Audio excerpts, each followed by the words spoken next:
হরে কৃষ্ণ। সুধী ভক্তমণ্ডলী, সকলের চরণে দণ্ডবত প্রণতি। আমাদের সাথে যুক্ত হয়েছেন শ্রীমতী জয়ন্তী ইন্দুলেখা দেবীদাসী মাতাজি। মাতাজি কুমিল্লায় অবস্থান করছেন। তো মাতাজি দীর্ঘদিন ইসকনের সাথে সম্পৃক্ত এবং আহ, ভজন কীর্তন বিভিন্ন অনলাইন গ্রুপে করে থাকেন। তো হরে অত্যন্ত কৃষ্ণ প্রভু, সুন্দর কথা ভজন শোনা করে থাকেন। যাচ্ছে না। আমি বিনীত অনুরোধ জানাচ্ছি মাতাজিকে আজকের ভজন কীর্তন আমাদেরকে শ্রবণ করানোর জন্য। হরে কৃষ্ণ।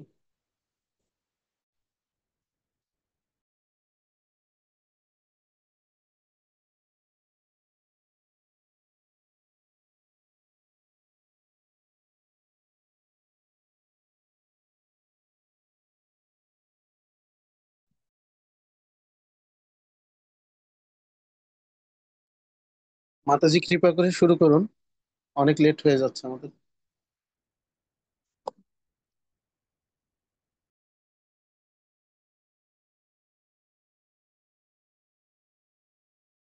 প্রভু শোনা যাচ্ছে কি? হ্যাঁ, শোনা যাচ্ছে।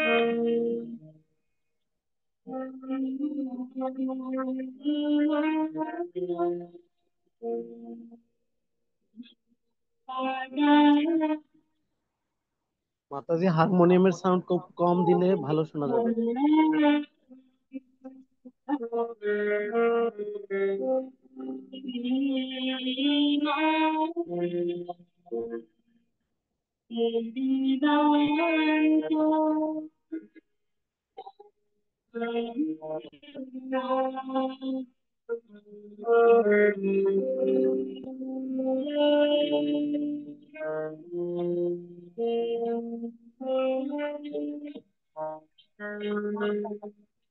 হরে কৃষ্ণ মাতাজি, স্পষ্ট বোঝা যাচ্ছে না।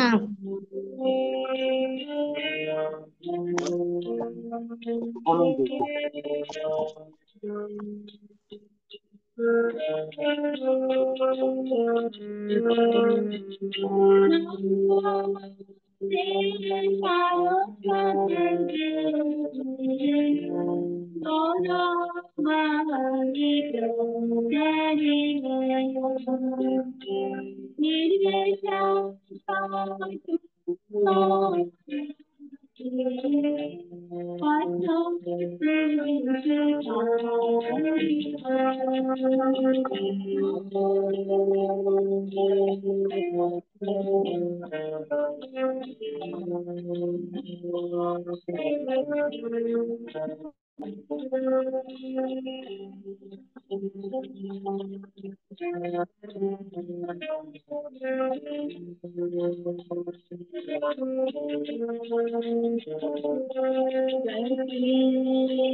হরে কৃষ্ণ। মাতাজি আরো 5 মিনিট প্রভু করবেন। ভজন কি আর করবো? আরো 5 মিনিট। মাতাজি আরো 5 মিনিট। তাহলে ভজন করে ফেলুন, না হরিনাম করবো প্রভু? হরিনাম হরিনাম।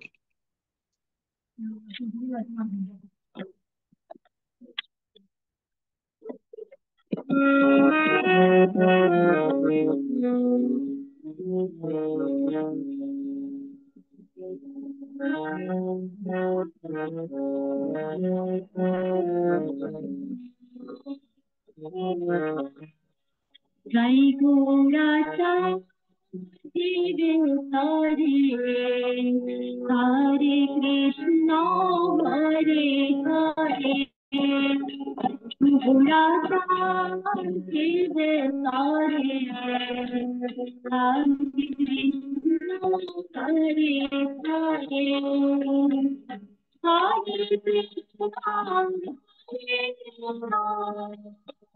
কৃষ্ণ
কৃষ্ণ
হরে কৃষ্ণ মাতাজি। মাতাজি, আপনাকে অসংখ্য ধন্যবাদ। প্রভুজি, আই এম সো সরি, খুব সুন্দর এক্সট্রিমলি সরি। করেছেন। খুব শব্দ আর হয়েছে, নয়েজ হয়েছে, আমার বাইরে ব্লুটুথ বাইরে হয়েছে, ক্ষমা ভেঙে অতটা ভালো শোনা যায় না। তো তারপরেও আমরা বুঝতে পেরেছি যে আপনি অত্যন্ত সুন্দর কীর্তন করেছেন, হৃদয়গ্রাহী। খুব ভালো লাগছে। এমনি করে আপনি সবসময় আমাদের সাথে যুক্ত থাকবেন।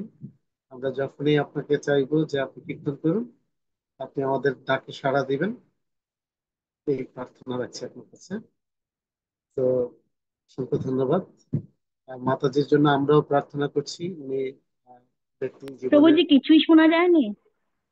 হ্যাঁ, আমার কথা শোনা যাচ্ছে। হ্যাঁ, শুনতে পাচ্ছি। হ্যাঁ। তো মাতাজির যাতে কোনো আহ, ভুল ত্রুটি ক্ষমা পারিবারিক করুন প্রভু, সাউন্ডের সমস্যা। সমস্যা থাকলেও সাউন্ডের জন্য কোনো এখানে আসছি, সেই প্রবলেম হলো। সুবিধা পান, সেজন্য আমরা ভক্তরা প্রার্থনা করছি মাতা যেন সুস্থ থেকে পরিবারের সবাইকে এই সুন্দর ভক্তি পথে সবাই যেন আসতে পারেন, সেই প্রার্থনা রাখছি। হরে কৃষ্ণ।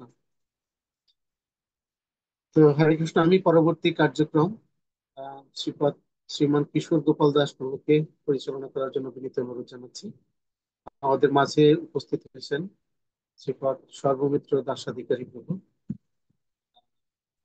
দণ্ডবত প্রণাম প্রভু।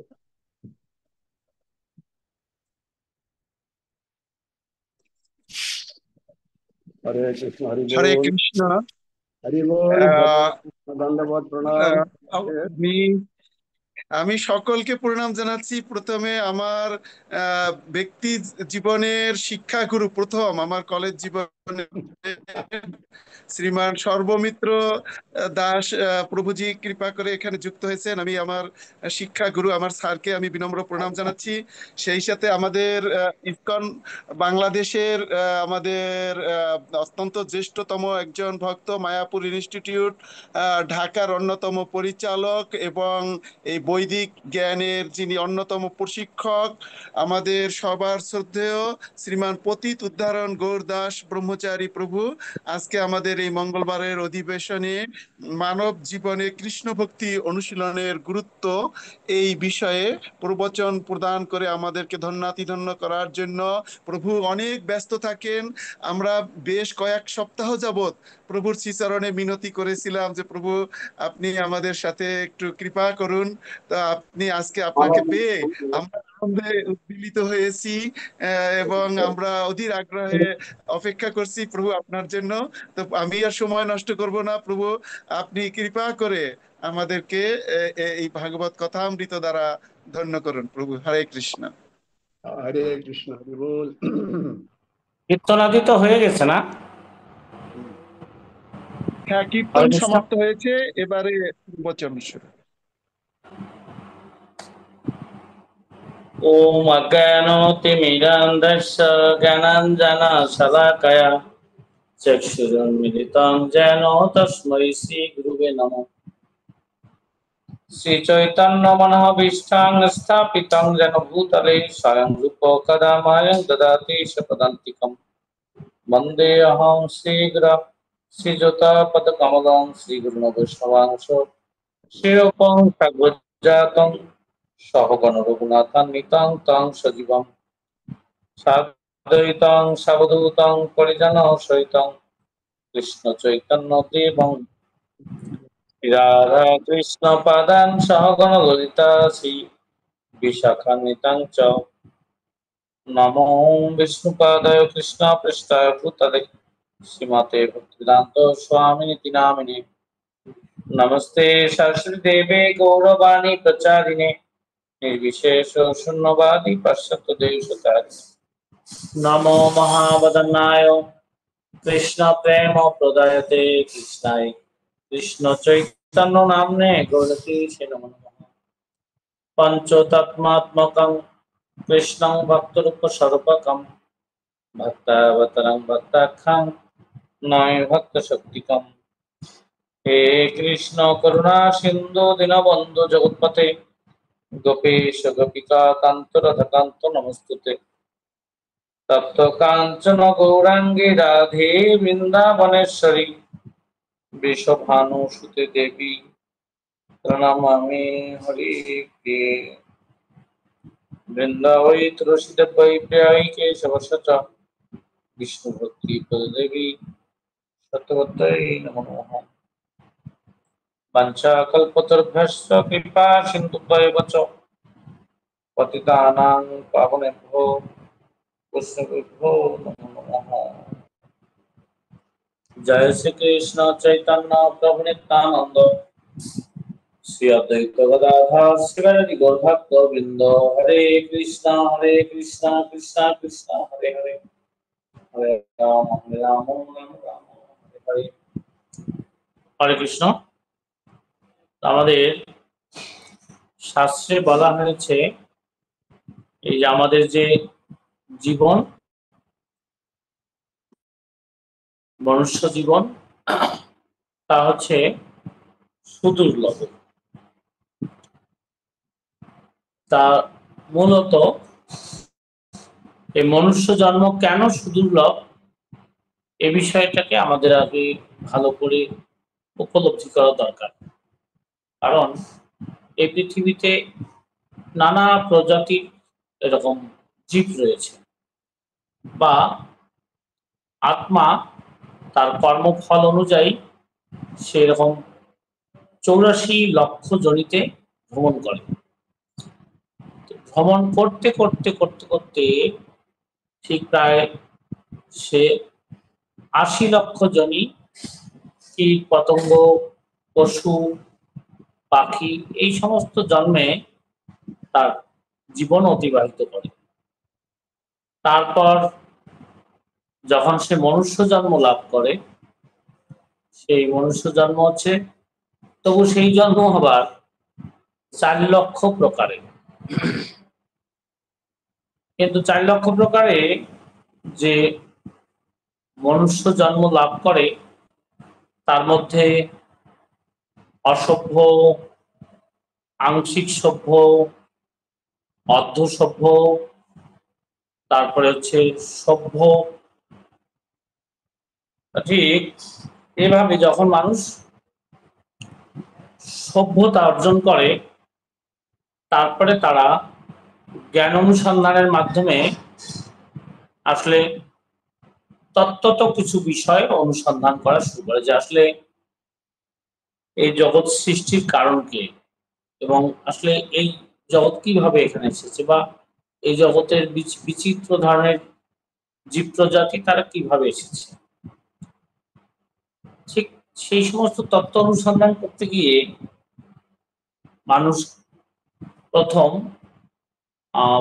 বিশেষ করে বিভিন্ন দেবতার প্রতি এক ধরনের শ্রদ্ধা পরায়ণ হয়। তারপরে ঠিক দেবতাদের প্রতি শ্রদ্ধা পরায়ণ হয়ে আস্তে আস্তে তারা ধীরে ধীরে তারা উপলব্ধি করতে পারে যে আসলে এই জগৎ হচ্ছে অনিত্য, এই জগতের বাইরেও একটা জগৎ আছে, এটা বুঝতে পারে তারা। এমনকি তখন এই জ্ঞান অনুশীলন করতে করতে তারা এই জগতের কারণ হিসেবে, আমাদের শাস্ত্রে বলা হয়েছে জ্ঞান অনুশীলন করতে করতে, জ্ঞান অনুসন্ধান করতে করতে তারা ঠিক এই দেহ এবং আত্মার মধ্যে পার্থক্য কি, অপ্রাকৃত জগৎ এই জগতের মধ্যে পার্থক্য কি, এবং এই জগতের সৃষ্টির পিছনে রহস্য কি, তারা অনুসন্ধান করতে করতে জানতে পারে মূলত ভগবানের অঙ্গ নিঃসৃত যে জ্যোতি ব্রহ্ম, যা জগতের সর্বব্যাপী, সেই জ্ঞান অনুসন্ধানের মাধ্যমে তারা এটা জানতে পারে। তারপরে আরো যদি ধীরে ধীরে ধীরে তাদের চেতনা উন্নত হয়, তখন সেই সমস্ত ব্যক্তিরা উপলব্ধি করতে পারে যে আসলে আমাদের সকলের হৃদয়েই ভগবান পরমাত্মা রূপে অবস্থান করছে। তখন সে পরমাত্মাকে জানতে পারে। আবার আরো তত্ত্ব অনুসন্ধান করতে করতে এই ব্রহ্ম এবং পরমাত্মারও কারণকে তাকে জানতে পারে। এই জন্য আমাদের ভাগবতমে সেই পরম সত্যের 3টি প্রকাশের কথা বলা হয়েছে।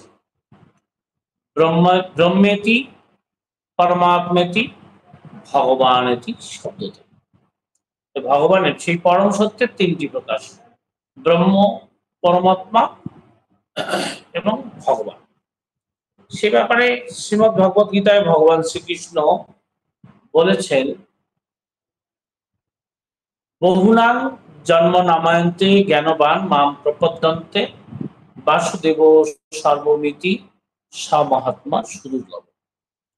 যারা জ্ঞানযোগ সাধন করে, সেই সমস্ত সাধকেরা বহু বহু জন্ম ধরে সাধনা করতে করতে করতে করতে তারা যখন জ্ঞানের চরম অবস্থায় যায়, জানতে জানতে জানতে তারা বুঝতে পারে যে এই আমি যে ব্রহ্ম উপলব্ধি করেছি, সেই ব্রহ্মের যে জ্যোতি, যা জগতের সর্বব্যাপী, সেই সর্বব্যাপী যে ব্রহ্ম, তার উৎস হচ্ছেন কৃষ্ণ।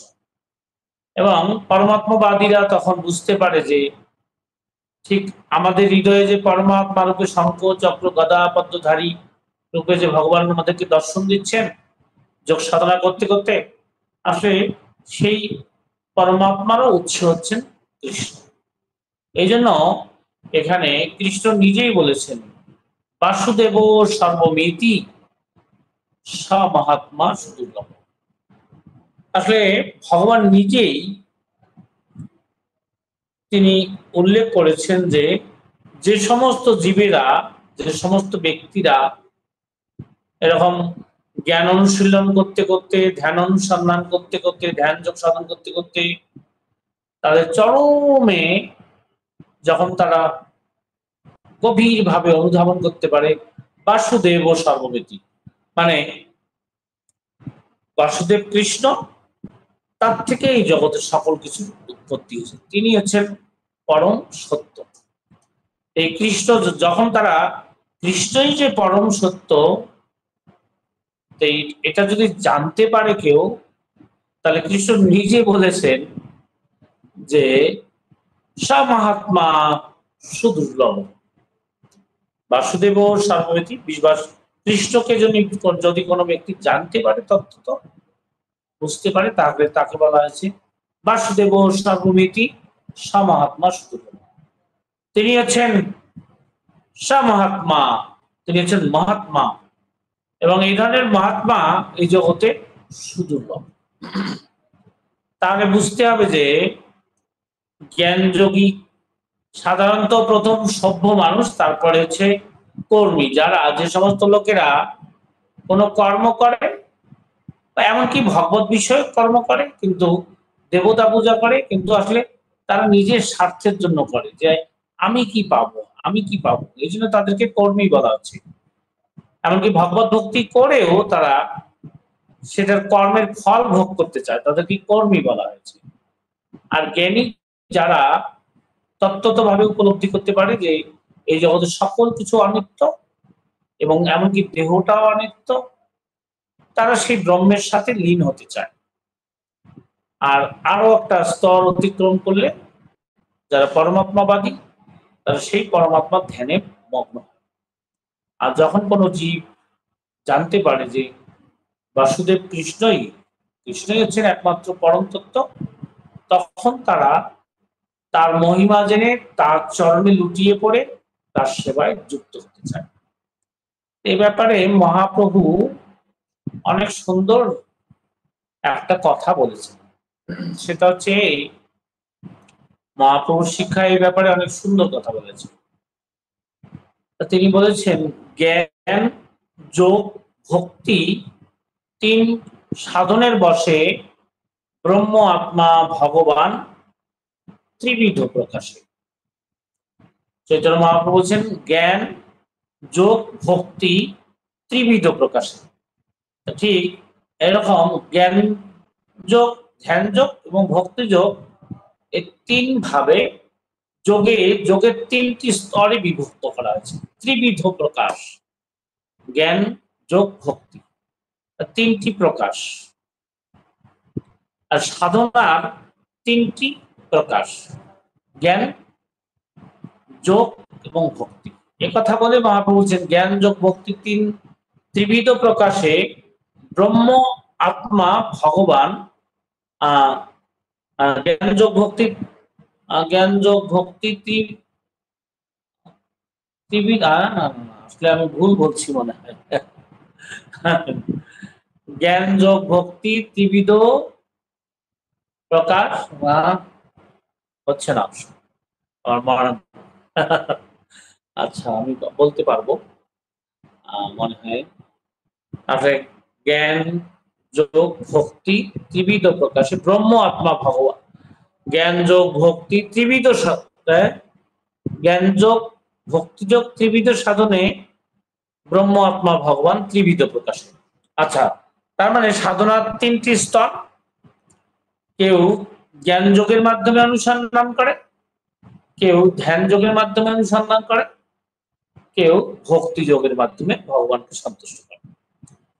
তার তিনটি প্রকাশের কথা বলছেন। তাহলে জ্ঞান যোগ সাধন করলে কেউ ব্রহ্মকে প্রাপ্তি হতে পারে, ধ্যান যোগ করলে পরমাত্মাকে প্রাপ্ত হতে পারে, আর যদি কেউ ভক্তিযোগ সাধন করে তাহলে ভগবানকে লাভ করতে পারে। আমাদের বৈষ্ণব আচার্যগণ আসলে ওনাদের সিদ্ধান্ত হচ্ছে, জীব গোস্বামী, সনাতন গোস্বামী, রূপ গোস্বামী, ওনাদের সিদ্ধান্ত হচ্ছে যে আসলে মূলত কৃষ্ণই হচ্ছেন পরম তত্ত্ব, আর ব্রহ্ম এবং পরমাত্মা তা হচ্ছে ভগবানের অংশ প্রকাশ। এখন আসলে আমাদেরকে তত্ত্ব তো এই জিনিসগুলোকে বোঝার জন্য একটু উপমা দিলে মনে হয় ভালো হবে। কি করে? যদিও অদ্বয় জ্ঞান তত্ত্ব মানে অদ্বিতীয়, ভগবান অদ্বিতীয়, তবুও কেন তার তিনটি প্রকাশ? কিভাবে হয় এটা? একই ভগবানের তিনটি প্রকাশ, তাহলে তিনি এক কি করে থাকেন? তাহলে তো তিন হয়ে যাচ্ছেন। এই ব্যাপারে আমাদের আচার্য প্রভুপাদ অনেক জায়গায় উল্লেখ করেছেন, আমি ঠিক তার ভাব অনুযায়ী কথাটাকে বোঝানোর চেষ্টা করি। আচ্ছা, আমরা নিশ্চয়ই আকাশে সূর্য দেখেছি। সূর্য কি সাকার নাকি নিরাকার? যেহেতু তাকে স্পষ্ট দেখা যায় তাহলে সে সাকার। কিন্তু এখন কথা হচ্ছে যে সূর্যের যে অঙ্গকান্তি, জ্যোতি বা আলোক, তা আলোকের কি কোনো নির্দিষ্ট আকার আছে? না, আলোকের কোনো নির্দিষ্ট আকার নেই। এখন আমি যদি প্রশ্ন করি আপনাদেরকে, আচ্ছা বলুন তো দেখি, সূর্য বড় নাকি আলোক বড়? আপনারা কি বলবেন? সূর্য বড় নাকি আলোক বড়? আপাত দৃষ্টিতে মনে হচ্ছে যে সূর্য যেহেতু তার আকার আছে, অবয়ব আছে, আকৃতি আছে, তাকে সীমার মধ্যে আবদ্ধ আছে, আর যেহেতু কেন্দ্রে আছে, আর আলো চারিদিকে বিস্তৃত হয়ে আছে, এমনকি 9,30,00,000 মাইল পর্যন্ত এই পৃথিবী পর্যন্ত তার আলোক রশ্মি প্রবেশ করে, আমাদের ঘরের মধ্যে পর্যন্ত ঢুকে যায়। তাহলে বুঝতে হবে যে সূর্য যেখানে আছে সেখান থেকে চারিদিকে আলোক বিস্তৃত আছে। আচ্ছা, যদি 9,30,00,000 মাইল এইদিকে বিস্তৃত থাকে, মানে প্রায় 15 কোটি কিলোমিটার, 15 কোটি কিলোমিটার যদি একদিকেই বিস্তৃত থাকে, তাহলে বিপরীত দিকেও বিস্তৃত আছে, চারিদিকে বিস্তৃত আছে। তাহলে কেন্দ্রে যে জিনিসটা আছে সেটা বড়, নাকি তার থেকে 15 কোটি কিলোমিটার বিস্তৃত, 30 কোটি, তারপরে নিজের অবয়ব আছে, তাহলে এটা কত কোটি কিলোমিটার তা পরিধি বিশিষ্ট সেই আলোক হতে পারে? তার মানে তাহলে সূর্যের ব্যাপ্তি বড় নাকি আলোক মণ্ডলের ব্যাপ্তি বড়? সাধারণ অর্থে আমরা বলবো যে আসলে সূর্যের থেকে আলোক অনেক বিস্তৃত এবং আলোক অনেক বড়। কিন্তু না, আসলে তত্ত্বত এই কথাটা ঠিক নেই। কেন ঠিক নাই? তত্ত্বত এই কথাটা ঠিক নাই, যদি সূর্য না থাকে তাহলে এই বিস্তৃত আলোক মণ্ডল কি থাকে? তাহলে সূর্য আছে তাই এই বিস্তৃত আলোক মণ্ডল আছে। আর আচ্ছা, সূর্য ছাড়া এই আলোকের কি কোনো অস্তিত্ব আছে? তাহলে এখানে আপাত অর্থে আমরা বলতে পারি যে সূর্যের থেকে আলোক বড়। তাহলে সূর্য এবং আলোক আমরা পৃথক বস্তু বলে মনে করতে পারি, যে সূর্য একটা জিনিস আর আলোক একটা জিনিস। সূর্য হচ্ছে সাকার বস্তু আর আলোক হচ্ছে নিরাকার বস্তু। আবার সূর্য যে সাকার বস্তু, তার থেকে আলোক হচ্ছে বৃহৎ বস্তু। এমন আবার কেউ বলতে পারে যে যেহেতু আলোকের মাঝখানে আছে, তার মানে আলোকের মাঝখানে আছে, তাহলে ছোট বস্তুটা এটা মনে হয় আলোকেরই কোনো অংশ বিশেষ হতে পারে, কেউ বলতে পারে। যেহেতু বিস্তৃত আলোকের মাঝখানে আছে, ছোট্ট একটা জায়গায় আছে, তার মানে এটা বোধহয় সেই আলোক যে বৃহৎ আলোক তারই অংশ হতে পারে। কিন্তু না, আপাত দৃষ্টিতে এই কথাগুলো ঠিক আছে, কিন্তু প্রকৃত সত্য হচ্ছে যে সূর্য আছে বলেই আলোক আছে, সূর্য আছে বলেই এই বিস্তৃত আলোক আছে। তাহলে আদৌ সূর্য কখনোই আলোকের অংশ হতে পারে, বরং সূর্য আছে বলেই সেই আলোকের অস্তিত্ব আছে। তার মানে এই আলোক এটা সূর্যেরই আলোক। তাহলে এখানে তত্ত্ব তো বস্তু কয়টা, একটা না দুইটা?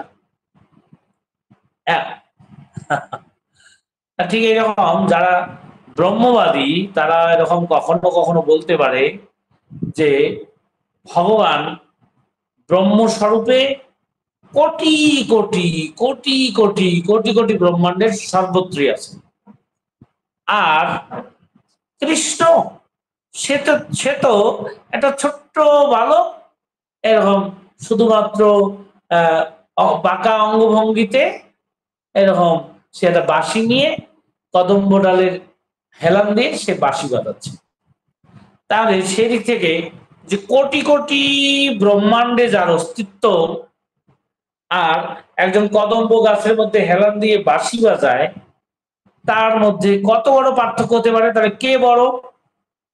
কৃষ্ণ তো আকারে ছোট্ট বালক স্বরূপ, আর ব্রহ্ম হচ্ছে কোটি কোটি ব্রহ্মাণ্ড ব্যক্ত।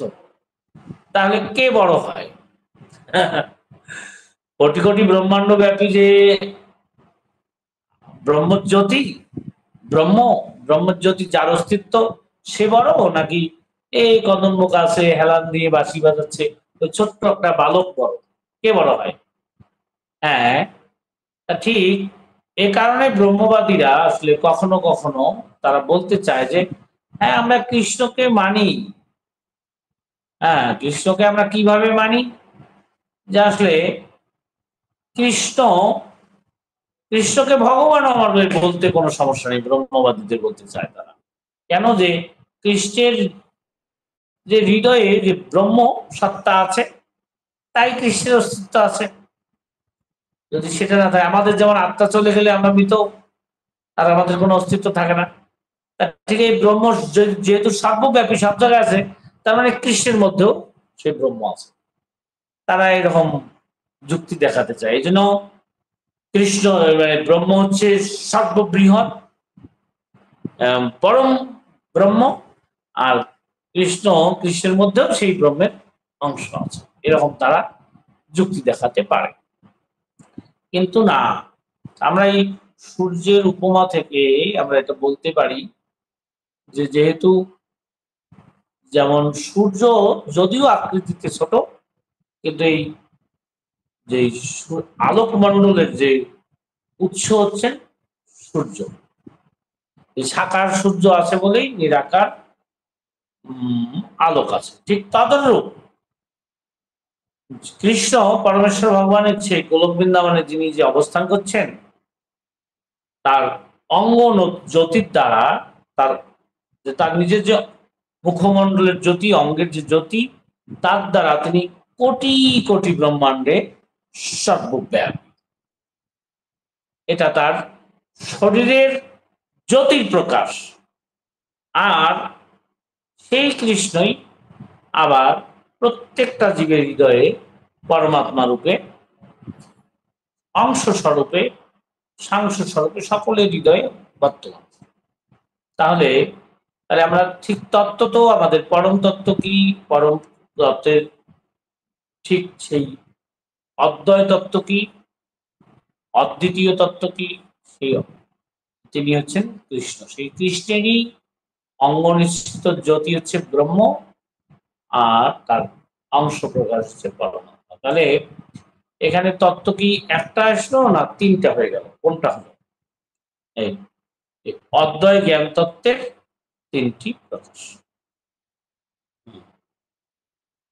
জ্ঞান যোগ ভক্তি ত্রিবিধ প্রকাশে, জ্ঞান যোগ ভক্তি তিন সাধনের বসে, ব্রহ্ম আত্মা ভগবান ত্রিবিধ প্রকাশে। জ্ঞান যোগ ভক্তি তিন সাধনের বসে তিন ভাবে সাধনা করা যায়। ব্রহ্ম আত্মা ভগবান ত্রিবিধ প্রকাশে, ভগবানের তিনটি প্রকাশ। আর ঠিক এই কারণে যদি কোনো ব্যক্তি সেই কৃষ্ণকে জানতে পারে তাহলেই সেই পূর্ণ পরম ব্রহ্মকে তারা তত্ত্বত জানতে পারে। আর যদি কেউ ব্রহ্ম উপলব্ধি করতে পারে তাহলে তার অংশ স্বরূপকে উপলব্ধি করতে পারে। এখানে ছোট বড় নিয়ে যে কথাটা হচ্ছে, এখন সেই কথা বলবো। এক সূর্য যদি একটা নির্দিষ্ট জায়গায় থেকে কত বিস্তৃত জায়গায় আলোক প্রদান করতে পারে, তো বলেন তো যে মহাকাশে সূর্য কয়টা আছে? অনন্ত অনন্ত অনন্ত কোটি এরকম নক্ষত্র আছে। এখন বর্তমান সায়েন্স বা বিশেষ করে এই মহাকাশ বিষয়ক যারা গবেষক বিজ্ঞানী আছে, তারা বলতেছে যে আমাদের এই যে ছায়াপথ আছে, এই ছায়াপথের মধ্যেই কোটি কোটি কোটি গ্রহ নক্ষত্র আছে। আবার এই মহাকাশের মধ্যে কোটি কোটি কোটি ছায়াপথ আছে। তাহলে বুঝতে হবে যে এই মহাকাশের মধ্যে অনন্ত অনন্ত অনন্ত কোটি গ্রহ নক্ষত্র আছে। এখন এই গ্রহ নক্ষত্র কার থেকে প্রকাশিত? ভগবান থেকে। আচ্ছা, যদি একটা সূর্য তারই যদি এত ক্ষমতা থাকে, তেজ থাকে, যে সে আমাদের 15 কোটি কিলোমিটার দূরে থেকে আমাদের ঘরের মধ্যে প্রবেশ করে ফেলে, 15 কোটি কিলোমিটার ঠিক দূরে থেকেও আমাদেরকে ভিটামিন ডি দান করতে পারে, আলোক দান করতে পারে, জীবনী শক্তি দান করতে পারে। কারণ সূর্য যদি না থাকে তাহলে এই জগতের কোনো জীব, কোনো প্রাণী বেঁচে থাকতে পারবে না। যদি 15 কোটি কিলোমিটার দূরে থেকে এই জগতের সকল জীবের জীবনী শক্তি দান করতে পারে, ভিটামিন ডি দান করতে পারে, আলোক দান করতে পারে, তাপ দান করতে পারে, তারই যদি এমন ক্ষমতা হয়, তাহলে যার থেকে অনন্ত অনন্ত কোটি ব্রহ্মাণ্ডের উৎপত্তি হয়েছে, তার তেজ কি এই সূর্যের থেকে কম হবে না বেশি হবে? তার যোগ্যতা কি তার থেকে কম হবে না বেশি হবে? এই জন্য ভগবান আপাতত মনে হচ্ছে যে উনি গোলক বৃন্দাবনে শ্যাম সুন্দর রূপে এরকম বাঁশি বাজাচ্ছেন ছোট্ট অবয়ব নিয়ে।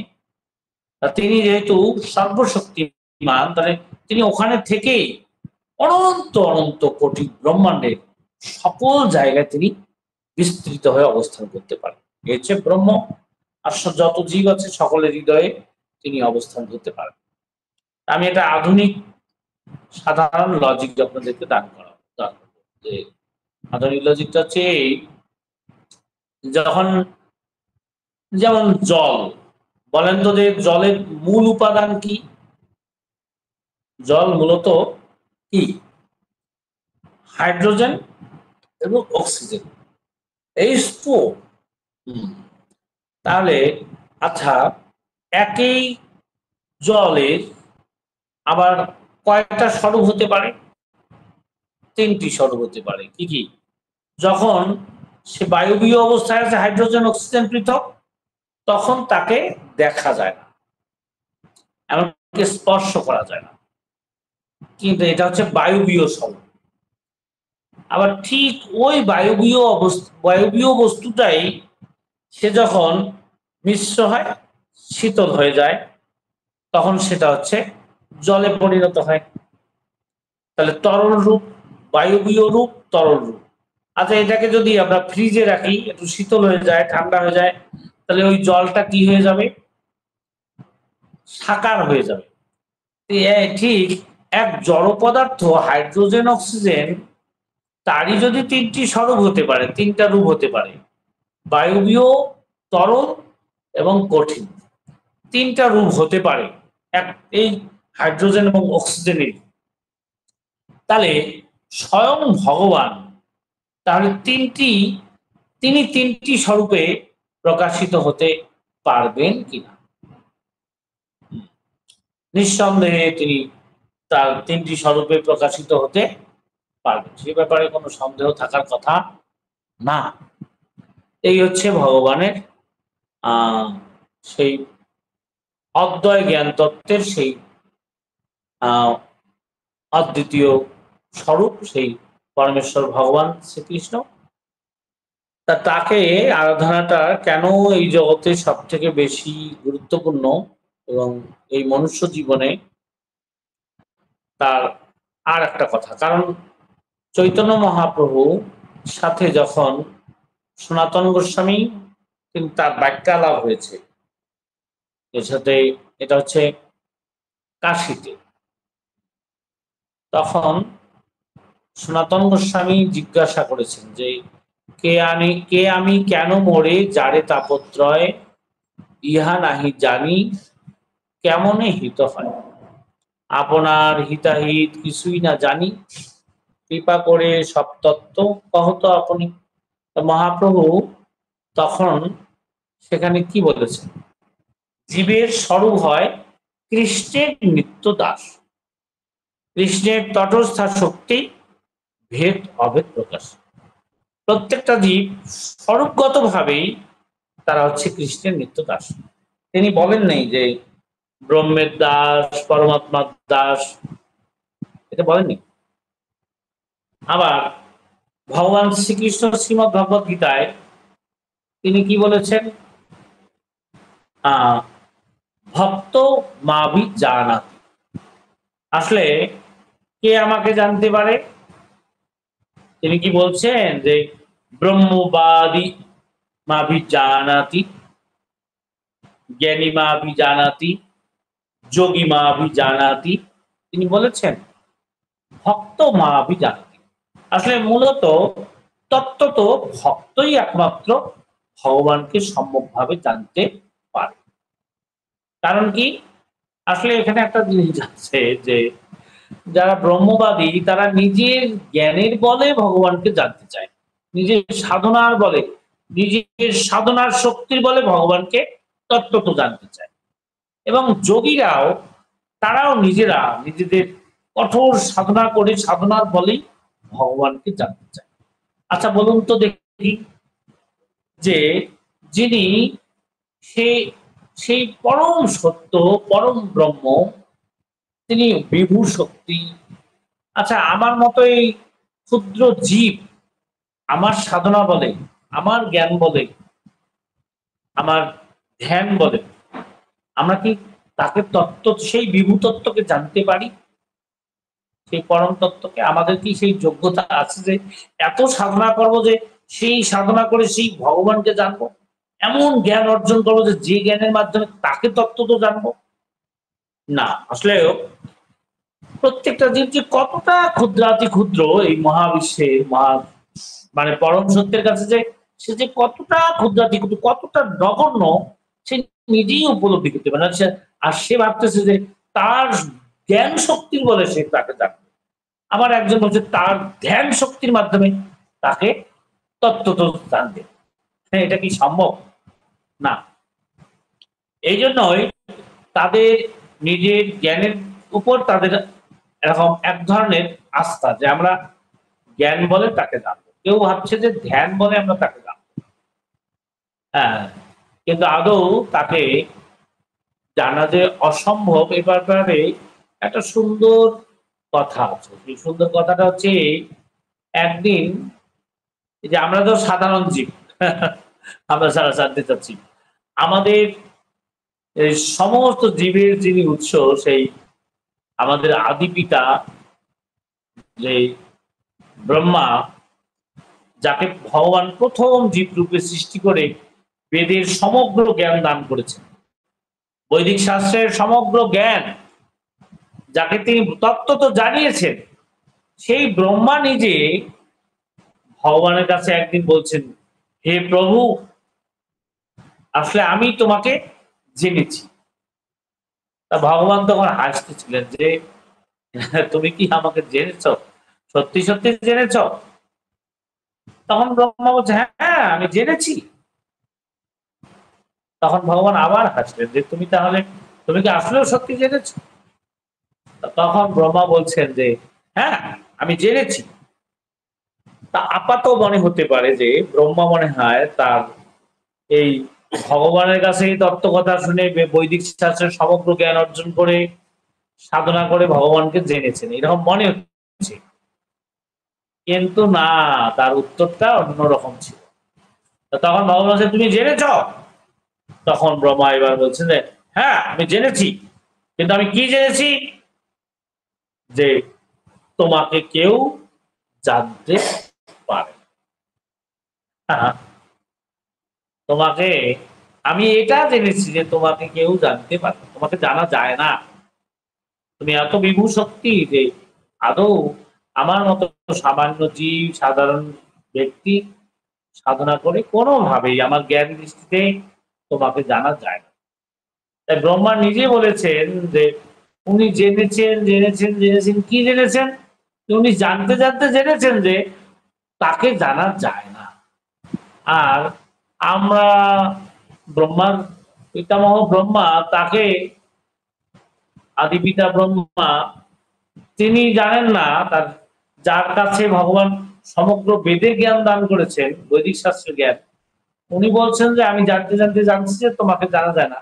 আর আমরা কিনা আমাদের জ্ঞানের শক্তি দিয়ে, আমার বুদ্ধিমত্তা দিয়ে ওনাকে জানবো, আমি আমার ধ্যানের শক্তিতে তাকে জানবো, এটা কখনোই সম্ভব না। কিন্তু কেন ভক্ত জানতে পারে? ভক্ত জানতে পারে এই কারণেই যে ভক্ত তো এরকম তার জ্ঞানের অহংকার নেই, তার জ্ঞান এরকম যৌগিক শক্তির কোনো অহংকার নেই। সে হচ্ছে ভগবানের চরণে আত্মসমর্পণকারী, শরণাগত। হ্যাঁ, দেখুন শ্রীমদ্ ভগবদ গীতায় তো ভগবান বলেছেন কে কে তাকে লাভ করে, কিভাবে তাকে লাভ করা যায়। খুব সহজ। একটা একটা শ্লোকে তিনি বললেন মন্মনা ভব মদ্ভক্ত মজ্জাদি মাম নমস্কুরু। হ্যাঁ, আমাকে কিভাবে তুমি লাভ করতে পারবে? মন্মনা ভব মদ্ভক্ত মজ্জাদি মাম নমস্কুরু। কিন্তু তার পরের লাইনে এই চারটে কাজ যদি তুমি করো, যদি আমার প্রতি, আমার ভাবনায় ভাবিত হও, আমার ভক্ত হও, আমার পূজা করো, আমাকে নমস্কার করো, এই চারটে যোগ্যতা যদি তোমার থাকে, তাহলে পরের লাইনে উনি বলছেন মামে বৈশিষ্ট্য সত্যন্তে প্রতিদানি। তিনি তখন বলছেন যে তুমি অবশ্যই আমাকে প্রাপ্ত করতে পারবে। তারপরে দ্বিতীয়বার যে অবশ্যই, কেন অবশ্যই বলেছেন? আসলে আমরা তো এই কলিযুগের মানুষ না, গীতার জ্ঞান তো এসেছে একদম কলিযুগের প্রারম্ভে, দাপর যুগের শেষে। ভগবান জানেন যে আমাদের বিশ্বাসের অবস্থাটা কেমন। কারণ আপনারা জানেন যে টিচার ছাত্রকে প্রতারণা করে, পিতা পুত্রকে প্রতারণা করে, মা সন্তানকেও প্রতারণা করে।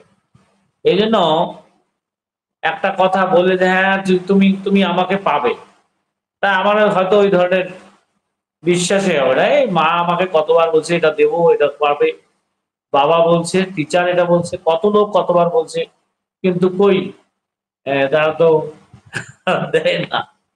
সেই জন্য ভগবান যে বলছে তুমি আমাকে পাবে না, উনি এখানে একটা বিশেষণ যোগ করছেন এবং একদম জোর দিয়ে বলছেন যে তুমি অবশ্যই আমাকে পাবে। তারপরে কি অবশ্যই পাবে? তারপরে হয়তো আমাদের এক্ষেত্রেও সংশয় উৎপন্ন হতে পারে যে আসলেও কি এত অল্প সাধনে এটা পাওয়া যাবে? আর তিনি তখন বলছেন যে সে ব্যাপারে কোনো সংশয় করো না বা সন্দেহ নেই, সে ব্যাপারে কোনো সংশয় নেই, সন্দেহ নেই, সংশয় করো না। আর তারপরে স্টেপে তিনি বলছেন এটা আরো মারাত্মক কথা। তারপরে স্টেপটা হচ্ছে খুব মারাত্মক। মারাত্মক হচ্ছে যে ভগবান আমার প্রতি কত করুণা করেন, আমাকে তার দিকে আকর্ষণ করার জন্য, তার প্রতি ভক্তি করানোর জন্য তিনি কিভাবে বলতে পারেন এটা যে আমি সত্যই প্রতিজ্ঞা করছি। বাহ! তাহলে আমাদের মতো অধপতিত জীবদেরকে তার দিকে আকর্ষণ করার জন্য, যাতে আমরা তার ভাবনায় ভাবিত হই, তার ভক্ত হই, তার পূজা করি, তাকে নমস্কার করি, এই চারটা কার্য যেন উৎসাহের সহিত, ভক্তির সহিত করি, এটা এই ব্যাপারে উৎসাহ দেওয়ার জন্য তিনি বলছেন অবশ্যই পাবে, কোনো সন্দেহ নেই। এবং তারপরে হায় হায় ভগবান এরকম বলেন? ওনার কি প্রতিজ্ঞা করা দরকার? এটা কখনোই ঠিক নেই আমাদের দৃষ্টিকোণ থেকে, কারণ উনি বলেছেন এটাই যথেষ্ট। কিন্তু তারপরে তিনি বলছেন আমি সত্যই প্রতিজ্ঞা করছি। কেন তিনি প্রতিজ্ঞা করছেন? আসলে আমাদেরই এই যে সন্দেহ সংশয়, যে পাবো কিনা, আসলে হবে কিনা, আর যদি এরকম সেখানে সন্দেহ থাকে তখন কিন্তু আমাদের উৎসাহ হারিয়ে ফেলবে। নিশ্চিত যাতে আমি সাধনা করে যে আমার ফলটা যে নিশ্চিত পাবো, এ ব্যাপারে যদি সন্দেহ মুক্ত হতে পারি, নিশ্চিত পাবো, তখন আমাদের উৎসাহ বৃদ্ধি পাবে। এই জন্য ভগবান আমাদের মতো হতভাগা, দুর্মতি, হতভাগ্য জীবদের উদ্দেশ্যে যাতে আমরা তার ভক্তি করি, সেজন্য তিনি এই কথাটাও বলেছেন। এটা আসলেও খুবই কষ্টের কথা যে ভগবানকে প্রতিজ্ঞা করতে হচ্ছে যে আমি সত্যই প্রতিজ্ঞা করছি। এখন কেন আমি সত্যই প্রতিজ্ঞা করছি, এই কথা বলার পরে ভগবান কি বলছেন যে কেন প্রতিজ্ঞা করছি জানো? আসলে তুমি আমার অত্যন্ত প্রিয়। এখানে দুইটি অর্থ হতে পারে, যে ভক্ত তার সব থেকে প্রিয়, অত্যন্ত প্রিয়, এটাও হতে পারে। আবার আরেকদিক থেকে আসলে যেহেতু ভগবান বলছেন মামেবাংশ জীবলোক জীবভূত সনাতন, সমস্ত জীব হচ্ছে আমার সনাতন অংশ।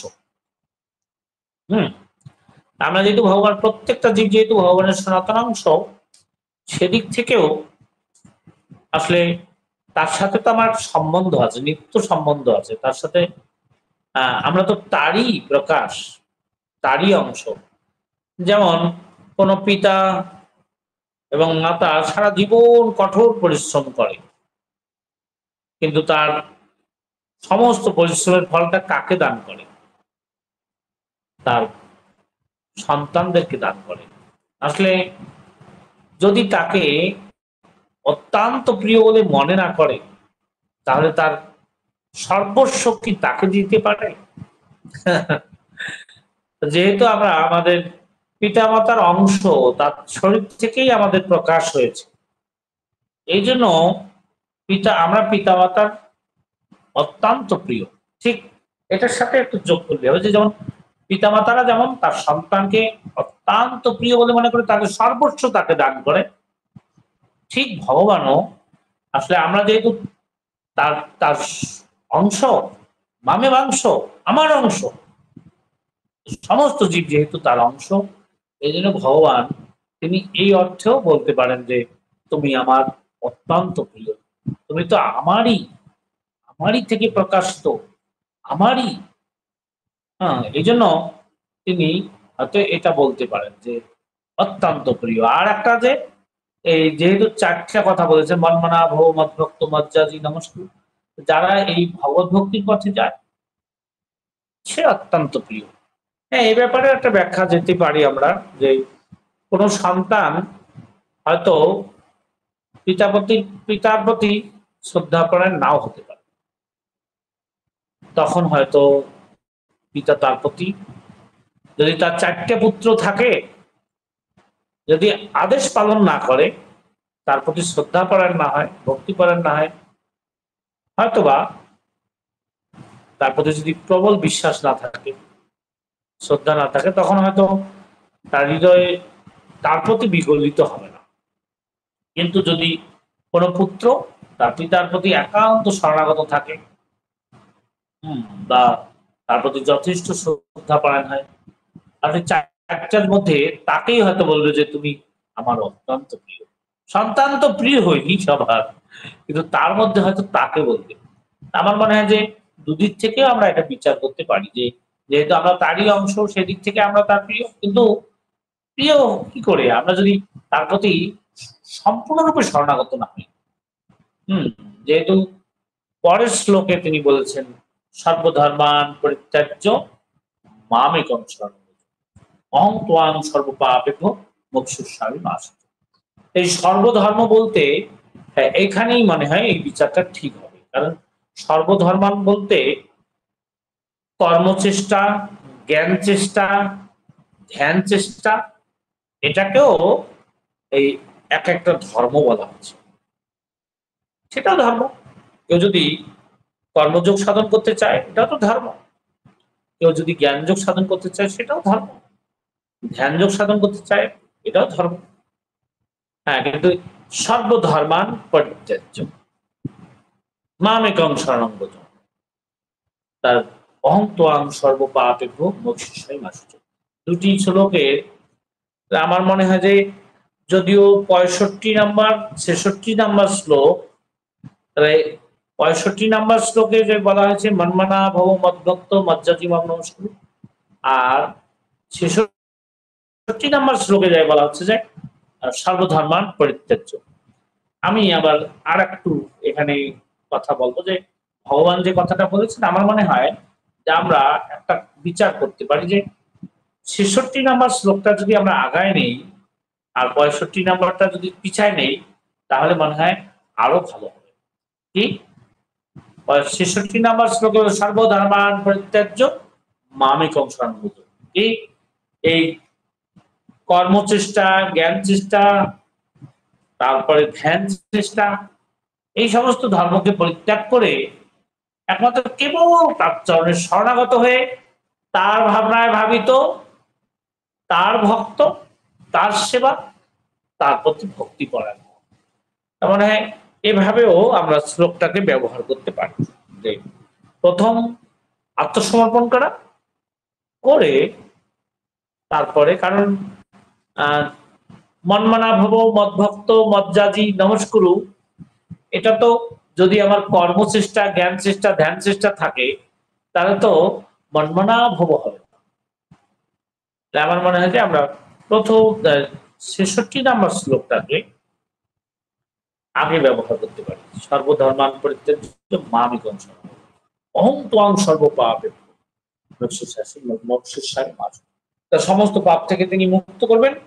আর যদি আমরা তার ভাবনায় ভাবিত হয়ে তার সেবা করি, তার ভক্ত হই, আর তাকে নমস্কার করি, তাহলে হয়তো অবশ্যই তাকে আমরা পেতে পারব। তা আমি বলবো যে কেন এই মনুষ্য জীবনে কৃষ্ণ ভক্তি এটা অনেক গুরুত্বপূর্ণ। তার কারণ হচ্ছে এই চৈতন্য মহাপ্রভু যে সনাতন গোস্বামীকে বলেছেন জীবের স্বরূপ হয় কৃষ্ণের নিত্য দাস। আসলে প্রত্যেকটা জীবের স্বরূপগত ভাবে যেহেতু তার অংশ, তাই অংশীর সেবা করা, তার শরণাগত হয়ে তার ভক্ত হওয়া, এটাই জীবের একমাত্র কর্তব্য। আশা করি মনে হয় এই জিনিসটা আমরা এইভাবে নিতে পারি যে প্রত্যেকটা জীব ঠিক মহাপ্রভু এই কথাই সনাতন গোস্বামীকে বুঝিয়েছে যে আসলে আমাদের সেই ভগবান, আমরা যার অংশ, আমার তারই সেবা করা দরকার। জীবের স্বরূপ হয় কৃষ্ণের নিত্য দাস। দাসত্ব করাটাই হচ্ছে একমাত্র জীবের স্বরূপগত ধর্ম। প্রভুপাদ এগুলোর ব্যাপারে অনেক বিস্তার করে বলেছেন যে আসলে প্রত্যেকটা মানুষের এরকম সেবা করার প্রবৃত্তি আছে। যাই হোক, আমরা তো কেউ কুকুরের, কেউ সংসারের, কেউ স্ত্রী, কেউ পুত্রের সেবা নিয়ে ব্যস্ত, কিন্তু আসলে যখন আমরা ভগবানের সেবা করব তখনই আমার স্বরূপগত ভাবে আমার যে ধর্ম সেটা যাচন করা হবে। এই তাহলে আমরা ঠিক ভগবত ভক্তি যারা যাচন করছি, আমরা এই সমস্ত শাস্ত্র প্রমাণের দ্বারা বুঝতে পারি যে একজন কর্মী, একজন যোগী, একজন জ্ঞানী তার থেকেও ভক্ত শ্রেষ্ঠ। ভগবান নিজেই বলেছেন সমহাত্মা সুদুর্লভ।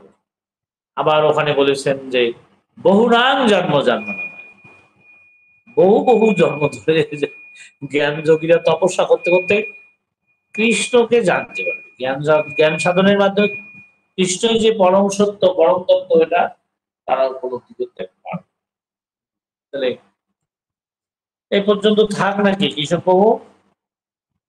যদি কোনো প্রশ্ন থাকে আমরা একটা ছোট্ট প্রশ্ন উত্তরে সেশন করতে পারি নাকি? আসলে আমার ত্রুটি মার্জনা করবেন। আসলে একটা অন্য কাজে আমি ব্যস্ত ছিলাম, হঠাৎ করে এসে তখন মনে হয়েছে যে আরে আজকে তো ক্লাস আছে, হঠাৎ করে বসলাম, বসে আমার একটু তাড়াহুড়োর মতো হয়ে গেল। এই জন্য আমার মানে ওই সময় একটা স্মৃতি বিভ্রমের মতো হচ্ছে ক্লাস। আসলে পূর্ব হরে কৃষ্ণ। হ্যাঁ প্রভু, বলুন। আপনাকে অশেষ ধন্যবাদ। আপনি যথার্থই বলেছেন যে আমাদের ভক্তদের মধ্যে বিনম্র জিজ্ঞাসা রয়েছে আপনার প্রতি। ইতিমধ্যে একজনে হাত তুলেছেন, নারদ মুনি প্রভু। তো বাহ, প্রভু, আপনি যদি অনুমতি দেন তাহলে প্রশ্ন জিজ্ঞাসা করবে। আর অন্যরাও যারা প্রশ্ন জিজ্ঞাসা করতে ইচ্ছুক আছেন তারা হ্যান্ড রেজ করলে আমরা উপস্থাপন করে দেব, এরপরে প্রশ্ন করতে পারবেন আচ্ছা ধারাবাহিকভাবে। আমি একটা তো কথা শ্রীমান বলবো নারদ প্রভু। মুনি প্রভু। হ্যাঁ, আমি বলবো কি, যে প্রশ্ন করবে তাকে একটা আমার সামনে স্ক্রিনে নিয়ে আসলে তখন আমার মনে হয় যে এটা লাইভের মতো হবে। হ্যাঁ, ওই এই ধরনের ইয়ে আচ্ছা, আছে না? হ্যাঁ, ওনাকেও, হ্যাঁ, ওই হ্যাঁ কি আমি করতে হবে? ওনাকে ইয়ে করে দিছি, পিন করে। হ্যাঁ, একদম ওই স্ক্রিনে যেন এসে যায়। নারদমণি, হরে কৃষ্ণ। হায় হায়, আমার কি সৌভাগ্য যে এই ক্লাস দিতে এসে নারদমণির সাথে দেখা হয়ে গেল। হরে হরে কৃষ্ণ প্রভু, বিশাল ধন্যবাদ প্রণাম সৌভাগ্য। আপনার শ্রী চরণ কমল। হ্যাঁ, ধন্যবাদ ধন্যবাদ। হ্যাঁ, বলো। প্রভু, আমি এটা জানতে চাই যে ভগবান ভগবদ গীতায় বলছে যে ভক্তিয়া মামভি জানতি জবান অস্মিন চ তত্ত্বতঃ। তো ব্রহ্মদেব তো ভগবানের ভক্ত ছিল, তো উনি কেন ভগবানকে জানতে পারলো না? হ্যাঁ উনিও তো ভগবানের, ব্রহ্মদেব তো মানে ভগবানের ভক্ত ছিল, আর উনি শত বছর তপস্যা করেছে ভগবানকে দর্শন করার জন্য, উনিও তো ভক্ত ছিল, তো উনি কেন ভগবানকে জানতে পারলো না? তো ভক্তরা, ভগবান ভগবদ গীতায় বলছে যে ভক্তিয়া মাম অভিজানতি জাবান অস্মিন চ তত্ত্বতঃ জ্ঞাতুম দ্রষ্টুম চ তত্ত্বেন প্রবেষ্টুম চ তত্ত্বতঃ। যে ভক্তরা তত্ত্বগত জেনে ভাবে যে ভগবানকে জানতে পারে। তো ব্রহ্মদেব তো 100 বছর তপস্যা করেছে, কঠিন তপস্যা করেছে, তো তিনিও তো ভগবানের ভক্ত, তিনি কেন ভগবানকে জানতে পারলেন না? হ্যাঁ হ্যাঁ হ্যাঁ, এটা তো ভালো করে জানার দরকার। খুব উত্তম প্রশ্ন। যে আসলে আমি এই ব্রহ্মা তো অনেক দূরের একজন সম্পর্কের ভক্ত। তো ভগবানের নিজ শক্তি শ্রীমতী রাধারানী, তা তিনি এক সময় সমস্ত সখীকে জিজ্ঞাসা করেছেন যে আচ্ছা, তোমরা কৃষ্ণের যে রূপ এবং গুণ সে সম্বন্ধে কে কি জানো, তোমরা সবাই আমাকে এখন বলবে। সব সখীরা একদম এক একজন কৃষ্ণের এক একটা মহিমা, তার রূপের মহিমা, গুণের মহিমা, লীলার মহিমা, এগুলো সব একে একে একে একে সবাই বলতেছিলেন। কিন্তু এই শুনতে শুনতে শ্রীমতী রাধারানী হাউ হাউ করে কান্না করে দিয়েছে। ও, তোমরা কৃষ্ণকে সম্বন্ধে এত কিছু জানো, কিন্তু আসলে আমি কত দুর্ভাগিনী, আমি কত হতভাগিনী যে আমি আসলে কৃষ্ণ সম্বন্ধে আমি কিছুই জানতে পারি। এ বলে কান্না করে বলছেন যে দেখো, তোমরা যে কৃষ্ণের রূপের মহিমা দিচ্ছ, তোমরা সমস্ত অঙ্গ সৌষ্ঠবকে যেন কৃষ্ণের দেখেছ, তোমরা কত সৌভাগ্যবতী। কিন্তু আমার কি দুর্ভাগ্য যে আমি যদি কৃষ্ণের একটা অঙ্গের দিকে তাকাই, যেমন আমি চোখের দিকে যদি তাকাই, তাহলে আর আমি আমার চোখকে সেখান থেকে ফেরাতে পারি না। তাহলে বলো তো দেখি, আমি কত হতভাগিনী। আমি শুধু একটা অঙ্গকে আমি যখন দেখি, আর ওখান থেকে আমি আমার চোখকে কখনোই ফেরাতে পারি না, তাহলে আমি কি করে তার সমগ্র অঙ্গ দেখবো? এই জন্য, আর আমি যখন কৃষ্ণের কোন একটা গুণের কথা ভাবি, আমি ওটাতেই তন্ময় হয়ে তার চিন্তায় মগ্ন হয়ে পড়ি। আমি তো আর অন্য গুণের কথা চিন্তা করার ভাবার আমি সময় পাই না। হায় হায়, আমি কত হতভাগিনী। তা যিনি কিনা চৈতন্য চরিতামৃত কার কবিরাজ গোস্বামীপাদ বলছেন যে রাধা কৃষ্ণ এক আত্মা দুই দেহ ধরি অন্যান্য বিলয় সে রস আস্বাদন করি। একই কৃষ্ণ দুইজন হয়েছে, তাহলে তত্ত্বত রাধারানী কৃষ্ণকে জানেন কিনা? রাধা বলতেছেন যে কৃষ্ণকে সে জানেই না, কৃষ্ণের তো সমস্ত অঙ্গই সে দেখেনি। তাহলে বুঝতে হবে যে রাধারানী যদি এই দুরবস্থা হয়, তাহলে আমাদের ব্রহ্মাজির কি অবস্থা হতে পারে? সেই জন্য ব্রহ্মাজি তিনি এতটাই জেনেছেন, জানতে জানতে জানতে জানতে তিনি ভাবছেন, তিনি বলছেন যে আসলে তোমাকে কখনোই জানা যায় না, কখনোই জানা যায় না, কখনোই জানা যায় না, তুমি অনন্ত। আচ্ছা, এটা তো গেল। তাহলে আমরা এখন আরেকজনের কথা বলি, যে ঠিক চৈতন্য চরিতামৃত কার কবিরাজ গোস্বামীপাদ তিনি আমাদের বলরাম, যেহেতু বলরাম হচ্ছে তার ডান অঙ্গের প্রকাশ, ঠিক বলরাম তার যেহেতু ডান অঙ্গের প্রকাশ, চৈতন্য চরিতামৃতে বলেছে যে আসলে বলরাম এবং কৃষ্ণ, মানে বলরাম এবং কৃষ্ণ তত্ত্বত একই সত্তা, ভিন্ন মাত্র কায়, বা শুধু বর্ণের বিভিন্নতা আছে এবং কায়ের ভিন্নতা, কিন্তু তত্ত্বত দুইজনই এক। সেই বলরাম তিনি সেই ভগবান শ্রীকৃষ্ণের মহিমা, তার গুণ, এটা কীর্তনের জন্য তিনি সংকল্প নিয়েছেন যে আমি তোমার মহিমা কীর্তন করে শেষ করবই। কিন্তু সেই মহিমা কীর্তন করতে যায় দেখা যায় এক মুখে তার মহিমা করা সম্ভব হচ্ছে না। তখন তিনি দ্বীপ 1 থেকে 3, 3 থেকে 5, 5 থেকে 7, এরকম এভাবে তিনি এরকম অসংখ্য অসংখ্য অসংখ্য অসংখ্য অসংখ্য মুখ বিশিষ্ট হয়েছেন। এই জন্য ব্রহ্মার এক নাম হচ্ছে অনন্ত শেষ। অনন্ত শেষ শব্দের অর্থ কি? যে ভগবান যে অনন্ত, তার মহিমা যিনি শেষ করার জন্য শেষ করবে, তার মহিমা যত আছে সব গুণকীর্তন করে শেষ করবে বলেন সংকল্প করতে গিয়ে অনন্ত ফণা বিশিষ্ট হয়েছে, কিন্তু তবুও তিনি তার মহিমা শেষ করতে পারেননি। এই হচ্ছে তার একেবারে সাক্ষাৎ প্রকাশ, যিনি আদিগুরু। আর ব্রহ্মা কোন সাপ? ব্রহ্মা তো জীবতত্ত্ব, কৃষ্ণের সাক্ষাৎ প্রকাশ। বলরাম তিনি অনন্ত মুখে তার অনন্ত মহিমা শেষ করতে পারে নাই, আর ব্রহ্মা মনে হয় অনেক যোগ্য ব্যক্তি। এই তো তাহলে আমার মনে হয় যে না, এই হচ্ছে ঠিক আছে, উত্তর। বুঝতে পেরেছি বাবু। হরে কৃষ্ণ। হরে কৃষ্ণ। হরে কৃষ্ণ দিদি, ধন্যবাদ। আমাদের অনেক এখানে বিদগ্ধ যারা শ্রোতাও রয়েছে আমাদের মধ্যে, আমাদের অত্যন্ত শ্রদ্ধাস্পদ এবং পূজ্যপাদ শ্রীমান সর্বমিত্র দাস প্রভুজি রয়েছে। প্রভু একটি প্রশ্ন জিজ্ঞাসা করার জন্য অথবা কিছু বলার জন্য হ্যান্ড রেজ করেছেন। আমি প্রভুকে বিনম্র অনুরোধ জানাচ্ছি, প্রভু আপনি কৃপা করে আনমিউট করে বলুন, তারপরে আমাদের মাতাজিদের প্রশ্নগুলো নেব। হরে কৃষ্ণ স্ক্রিনে প্রভু। আনেন। হরি বল। হরে কিশোর বাবু কৃষ্ণ আপনি হরি বল। স্ক্রিনে নিয়ে আসেন, স্ক্রিনে হরি আমি বল। প্রভুকে একটু দেখতে চাই, স্ক্রিনে নিয়ে আসেন। ধন্যবাদ, ধন্যবাদ প্রভু। হ্যাঁ, দণ্ডবোধ আপনি প্রণাম কি প্রভু। বাংলাদেশে না কলকাতায়? এখন প্রভু কলকাতায় কলকাতায় ছিলেন? আছি। এখন কলকাতায় আসছি, কলকাতায় এসেছি প্রায় 4 মাস আপনার শরীর ভালো তো? হলো। শরীর এখন ভালো মোটামুটি এখন? আছি আছি এখন মোটামুটি আছি। আপনি কেমন আছেন প্রভু? অনেকদিন পর আহ, আপনার শ্রীমুখ লাভ আমি করলাম। আমিও মোটামুটি ভালো, মানে একেবারে খুব ভালো না, আমার শারীরিক কিছু এখন সমস্যা। না, বেশিরভাগ সময় কি এখন কি উত্তরবঙ্গেই থাকেন নাকি ঢাকায় থাকেন?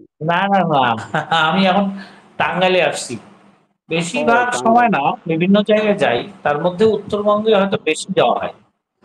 না, আজকের হঠাৎ মানে দৈবাৎ আমি বলবো যে ভগবানের ইচ্ছায় হঠাৎ একটা ফেসবুকে দেখলাম, আপনার নাম দেখলাম, এবং আপনার এই যে আমাদের কিশোর, আর কিশোর ও আমার হ্যাঁ প্রিয় ছাত্র সৌরভ হ্যাঁ পাতিল, হঠাৎ করে ওর মানে ওর নাম দেখিনি, আপনার নাম দেখে খুব ইন্টারেস্টেড হয়ে যে আজকে হ্যাঁ। এই আপনাদের সেই ভেদিক কালচারাল ওয়ার্ল্ডে আজকের প্রথমবারের মতো আমি অংশগ্রহণ করেছি। নিজেকে খুব ভাগ্যবান মনে হচ্ছে যে আপনাদের মতো ভক্ত সঙ্গ পাচ্ছি।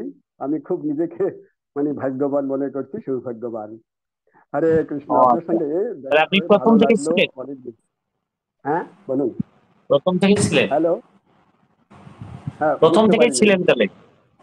হ্যাঁ, প্রথম থেকেই ছিলাম, আপনার যাক, আলোচনার আমারও সময় ভাগ্য, ছিলাম। অনেকদিন পরে আসলে আপনার সাথে দেখা হলো। হ্যাঁ, আমি আমি শুনেছি যে আমি খোঁজ নিয়েছি যে আপনি কলকাতায় আছেন। হরিবল, হ্যাঁ। আচ্ছা, ঠিক আচ্ছা, আছে। হ্যাঁ, ধন্যবাদ ধন্যবাদ। হরিবল, সবার জন্য একটা প্রশ্ন আছে, সবার মানে সবার উদ্দেশ্যে। সেটা হলো যে আপনি আপনার আলোচনায় বলেছিলেন যে পরমাত্মা ভগবানের সাংস প্রকাশ। যদি পরমাত্মা ভগবানের সাংস প্রকাশই হবে, তাহলে পরমাত্মার উপর জীব যখন তিনি জীবের মধ্যে অবস্থান করছেন, তাহলে জীব কেন সাংস প্রকাশ হচ্ছে না?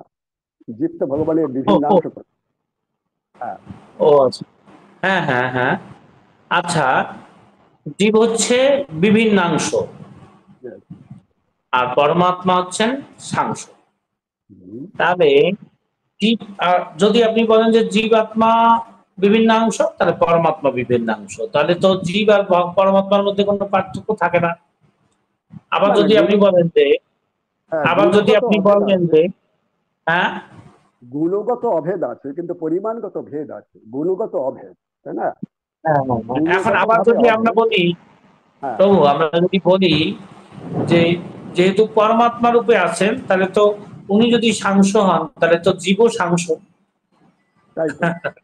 হ্যাঁ, না, কিন্তু তা না। কারণ কি, এখানে একটা জিনিস আছে যে আমার শরীরের মধ্যে আসলে শুধুমাত্র আহ আমার শরীরেই এই যে যে আত্মা আছে, শুধু এর মধ্যেই চেতনা সীমাবদ্ধ। সেটা ওই যে ক্ষেত্র ক্ষেত্রজ্ঞ হ্যাঁ, আহ, ঠিক। বিষয়ে হুম, যে ভগবান বলতে গিয়ে বলছেন যে আসলে জীব হচ্ছে ক্ষেত্রজ্ঞ, আর আমি হচ্ছি পরম পরম ক্ষেত্র। ক্ষেত্রজ্ঞ। হ্যাঁ, তাহলে হ্যাঁ, ঠিক এই পরম ক্ষেত্রজ্ঞ যে এই পরমের মধ্যেই তিনি হচ্ছেন সাংস, আর জীব হচ্ছে বিভিন্নাংশ। কারণ আমাদের যে চেতনাটা, এটা আমার মধ্যেই সীমাবদ্ধ, কিন্তু এই অবস্থায় আপনার হৃদয়ে কি আছে এটা আমি বুঝতে পারি না, আমি উপলব্ধি করতে পারি না।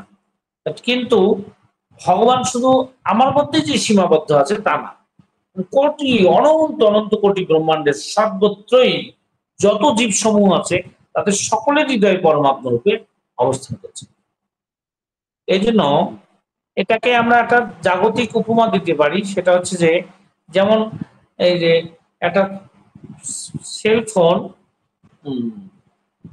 এটার এটা এই বডিটা যদি মানে এই এই মোবাইল ফোনটা যদি আমাদের মনুষ্য বডির মতো হয়, তাহলে সিমটা হচ্ছে আত্মার মতো।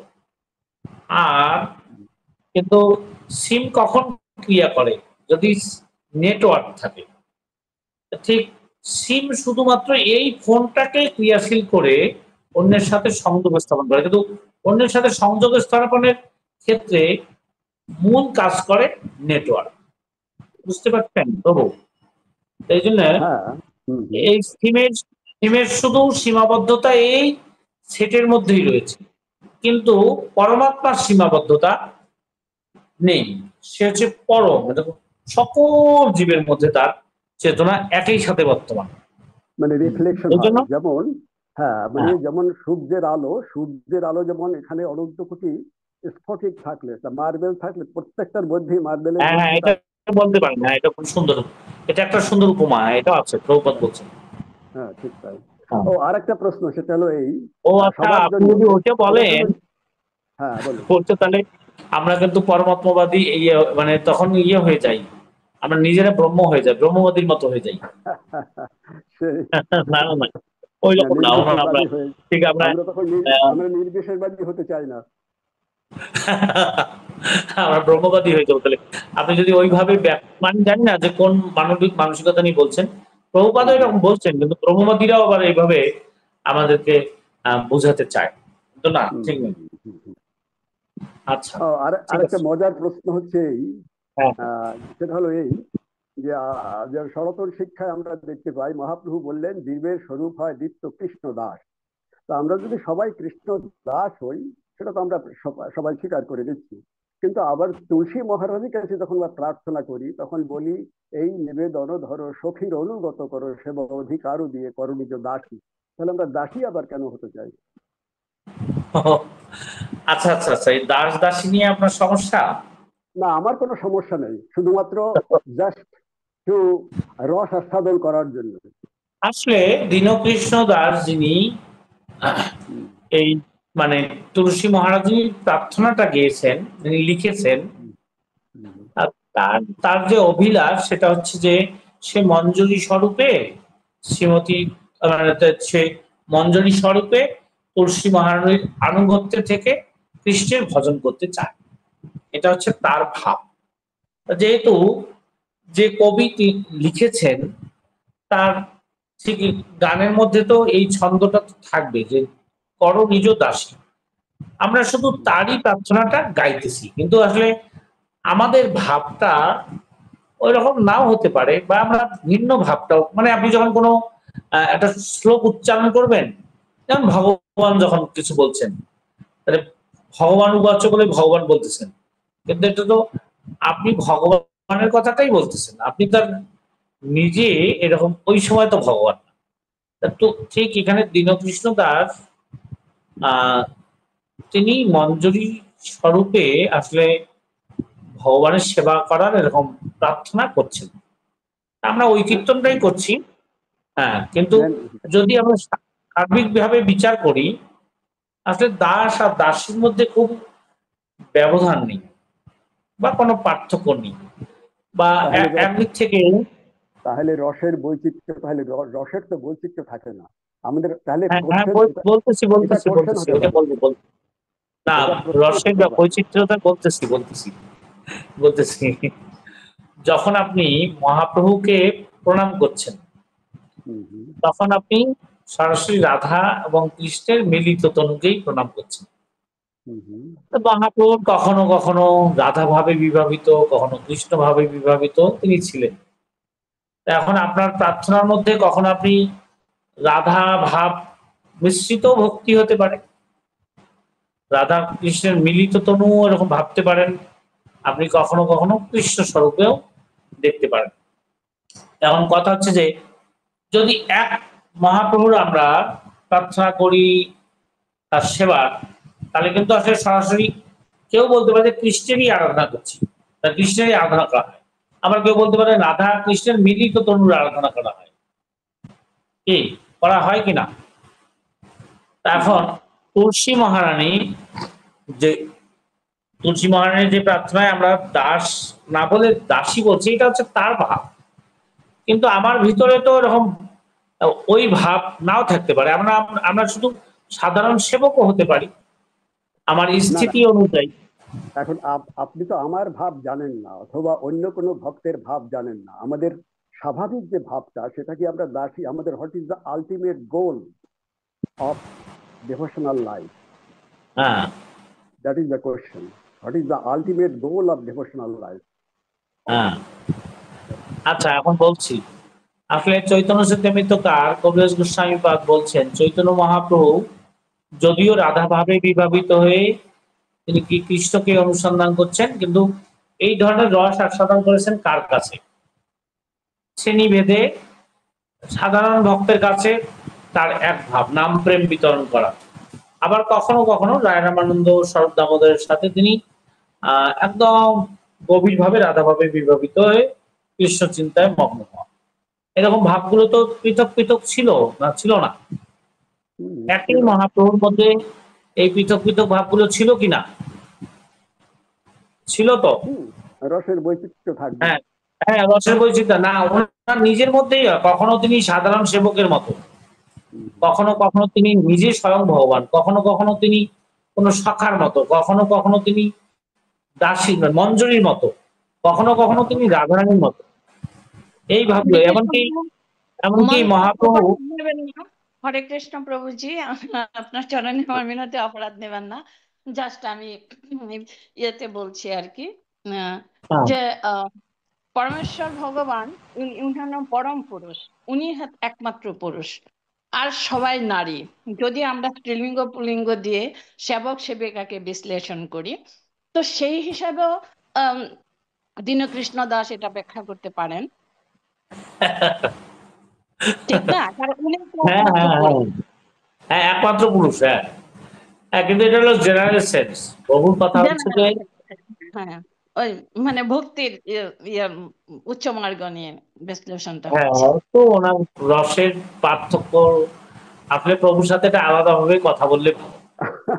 আচ্ছা ঠিক আছে প্রভু, অনেকের প্রশ্ন আছে, আমি শুধুমাত্র এমনি তাই কারণ শুধুমাত্র বিশ্ব ভক্ত আছে তো। এটা তো একেবারে সুন্দর কথা যে মাতাজিটা বলছেন। আর রাইট একদিক থেকে রাইট। খুব, আরো যদি আপনি ফিলোসফিক্যাল ভাবে বলেন যে একমাত্র কৃষ্ণ তো পুরুষ, আচ্ছা এই জগৎটা কি? এটা জগৎটাকে কি প্রকৃতি বলা হচ্ছে না পুরুষ বলা হচ্ছে? হ্যাঁ প্রকৃতি নিশ্চয়ই। তাহলে আপনার যে শরীরটা এটা কি দিয়ে তৈরি? না, প্রকৃতির উপাদান দিয়ে তৈরি। হ্যাঁ, দুর্গা দেবীর এই অষ্টমহাভূত, এটা তো প্রকৃতি। হুম আপনার শরীরটা তো প্রকৃতি।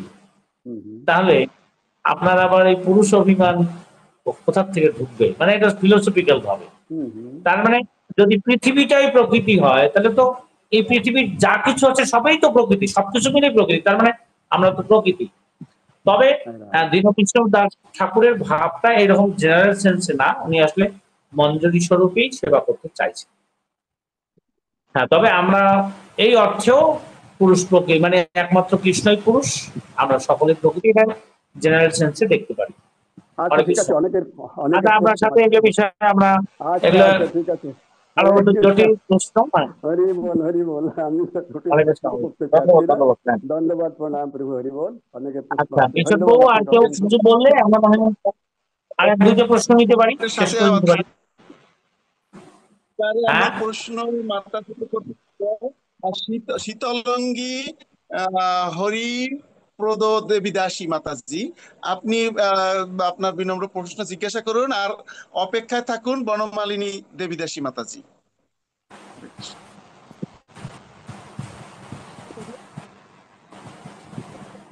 আমার প্রশ্নের উত্তর আমি পেয়ে গেছি, তবে আমার আরেকটা প্রশ্ন হচ্ছে যে আহ, গীতার 18 অধ্যায় মোক্ষ যুগের উপমা দিতে গিয়ে আপনি বলছিলেন যে সর্বধর্মান পরিত্যাজ্য, এই শ্লোকের উপমা দিতে গিয়ে বলছিলেন যে কর্মচেষ্টা, জ্ঞান চেষ্টা, ধ্যান চেষ্টা সব পরিত্যাগ করে।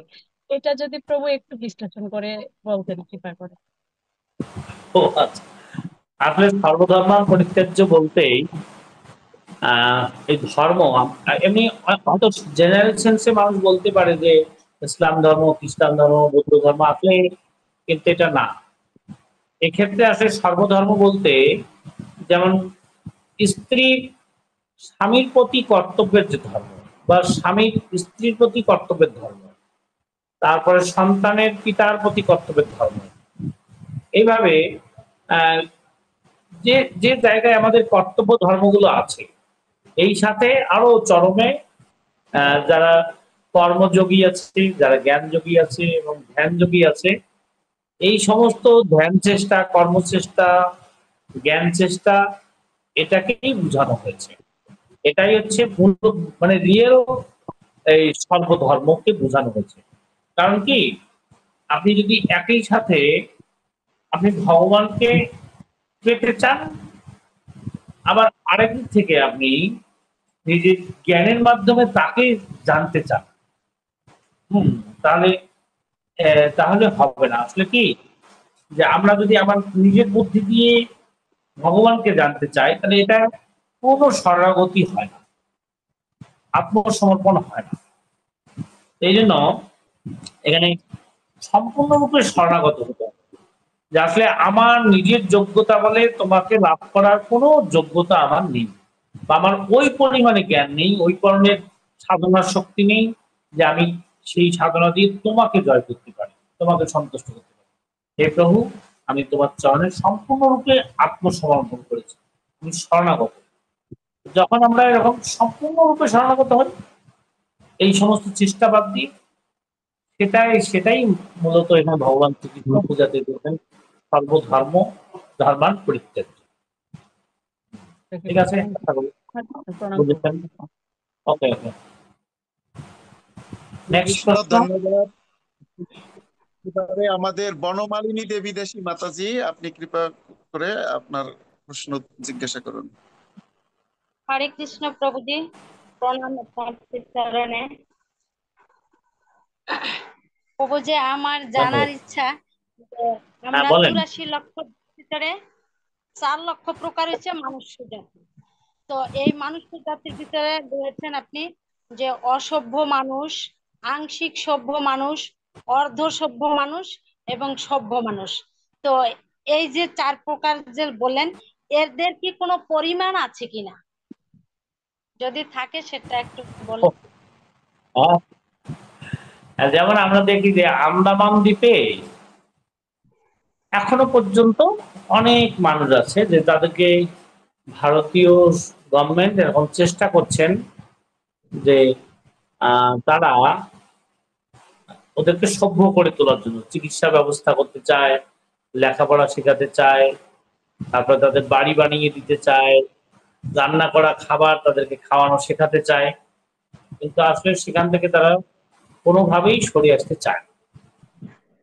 তাহলে বুঝতে হবে যে একেবারে বর্তমান সময়ে এই সভ্য জগতে এত চেষ্টার ফলেও ওই লোকগুলোকে ওখান থেকে সরিয়ে আনা যায় না।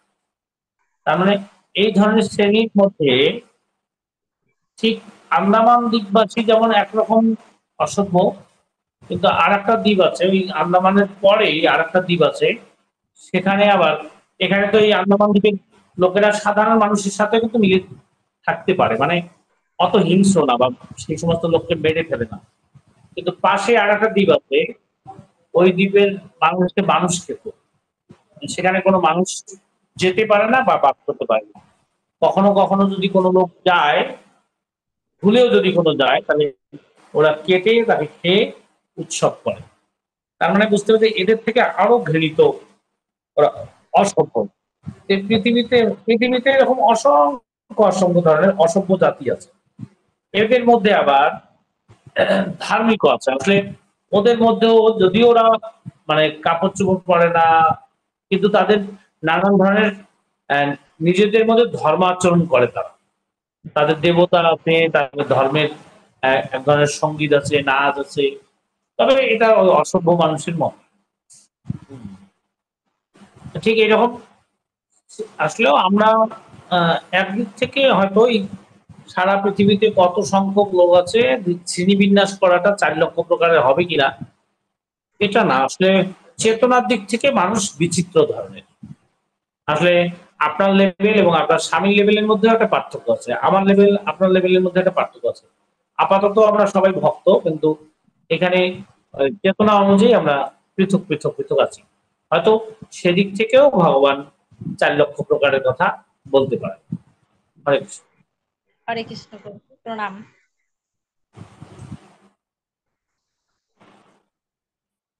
হরে কৃষ্ণ, ধন্যবাদ প্রশ্ন করতে এবং আমাদের প্রশ্ন উত্তরদাতা প্রভু সকলকে। তো এবারে আমরা আর কারো হ্যান্ড রেজ দেখছি না, তবুও আমি জিজ্ঞাসা করছি শেষবারের মতো, যদি কারো একজনার যদি কোনো প্রশ্ন বিনম্র জিজ্ঞাসা থাকে, আপনারা আনমিউট করে বলুন। আমরা একটা প্রশ্ন বা উপলব্ধি আমরা নিতে চাই। কোনো গোবিন্দ একজন গোপাল ভক্ত। গোবিন্দ গোপাল ভাই, আমি আসলে একটু ইয়াতে আছি, আমি ভিডিওটা ওপেন করতে পারছি না, তবে আপনার কাছে আমার একটা অনুরোধ থাকবে। আজকের যে বিজ্ঞান ভিত্তিক তথ্যবহুল যে ইয়েটা ক্লাসটা, সেটা আমাকে আবারও শুনতে হবে। আমি মনোযোগ সহকারে শুনেছি, কিন্তু আমার একটু শুনতে হবে, প্লিজ গ্রুপে দেবেন ভিডিও রেকর্ডিং। আপনার এটা হয়েছে, আমরা এটা আমরা এটা গ্রুপে আমরা শেয়ার করে দেব।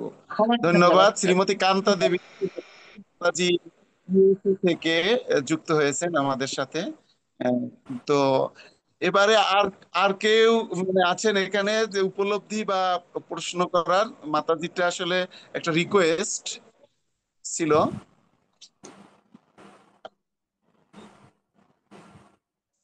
আমার মনে হয় কেউ কিছু বলার নেই। রাত হয়ে গেছে, কারণ আমরা সময় মতো প্রোগ্রামটা শেষ করতে চাই। ঠিক আছে। তো এখানে একজনে ইতিমধ্যে একজনে হ্যান্ড রেজ করেছে, প্রভু আপনি যদি অনুমতি দেন। হ্যাঁ, আচ্ছা ঠিক এর আছে, নাম একটা হইল প্রশ্নের উত্তর জবাব দেবেন। সনাতন। হ্যাঁ, সনাতন সংকীর্তন দাস। আমি আচ্ছা প্রভুকে অনুরোধ করছি আপনি আনমিউট করে চেষ্টা করুন। হরে কৃষ্ণ, ধন্যবাদ, প্রণাম প্রভু। আমি কুষ্টিয়া থেকে ধন্যবাদ। বলছি। ও হরে কৃষ্ণ। আমি একটি হ্যাঁ, সঙ্গত কারণে ভিডিওটা অন করতে পারছি না। ঠিক আছে ঠিক আছে, সমস্যা না, তো সমস্যা না। প্রভু, আমি একটু ক্লাসের ওই বাইরের একটু প্রশ্ন একটু জানতে চাচ্ছিলাম প্রভু। অনেকদিন ধরেই আমার মাথার মধ্যে কাজ করছে। ও ওই যে বলছে যে ইহা হইতে হুম, সর্বসিদ্ধি হইবে সবার, হ্যাঁ সর্বত্র জপ ইথে বিধি নাহি আর। তো এখন এই যে হুম, হরিনামের ব্যাপারটাই তো এখানে বলেছে। তো হুম, হরিনাম, তারপরে যে জপিতে জপিতে যবে প্রেমাঙ্কুর হবে, সাধ্য সাধন তত্ত্ব বুঝিবে তবে। তো এই যে ইহা হুম, হইতে সর্বসিদ্ধি, আমাদের সমস্ত প্রকার সিদ্ধি যদি আমাদের এক হরিনাম থেকে হয়, হুম। তাহলে এই যে পূজা অর্চনা বা মঙ্গল আরতি বা আমরা যেগুলা করছি প্রভু, তাহলে কি এইগুলোর গুরুত্বটা কতটুকু? আমার মনের মধ্যে একটু এটা সংশয় জেগেছে। তো আপনার শ্রীমুখ থেকে একটু শুনতে চাচ্ছিলাম। হরে কৃষ্ণ, হরি বল। আচ্ছা আচ্ছা। হ্যাঁ তাহলে ঠিক আছে। আর মূলত যেহেতু আমাদের আচার্যবর্গ এবং মহাপ্রভু বলেছেন ইহা হইতে সর্বসিদ্ধি হইবে সবার, সর্বক্ষণ বল হইতে বিধি নাহি আর। তাহলে সেই সেই সিদ্ধান্তই চূড়ান্ত সিদ্ধান্ত, কিন্তু আমাদের মানে এই বিষয়টাকে তত্ত্ব তো বোঝা দরকার, এই তো। হ্যাঁ, হ্যাঁ, হ্যাঁ। সর্বসিদ্ধি মানে কি, দেখো যে কোন ব্যক্তি যদি জ্ঞান যোগ সাধন করে সে ব্রহ্ম উপলব্ধি করতে পারবে, ধ্যান যোগ সাধন করে পরমাত্মাকে লাভ করতে পারবে।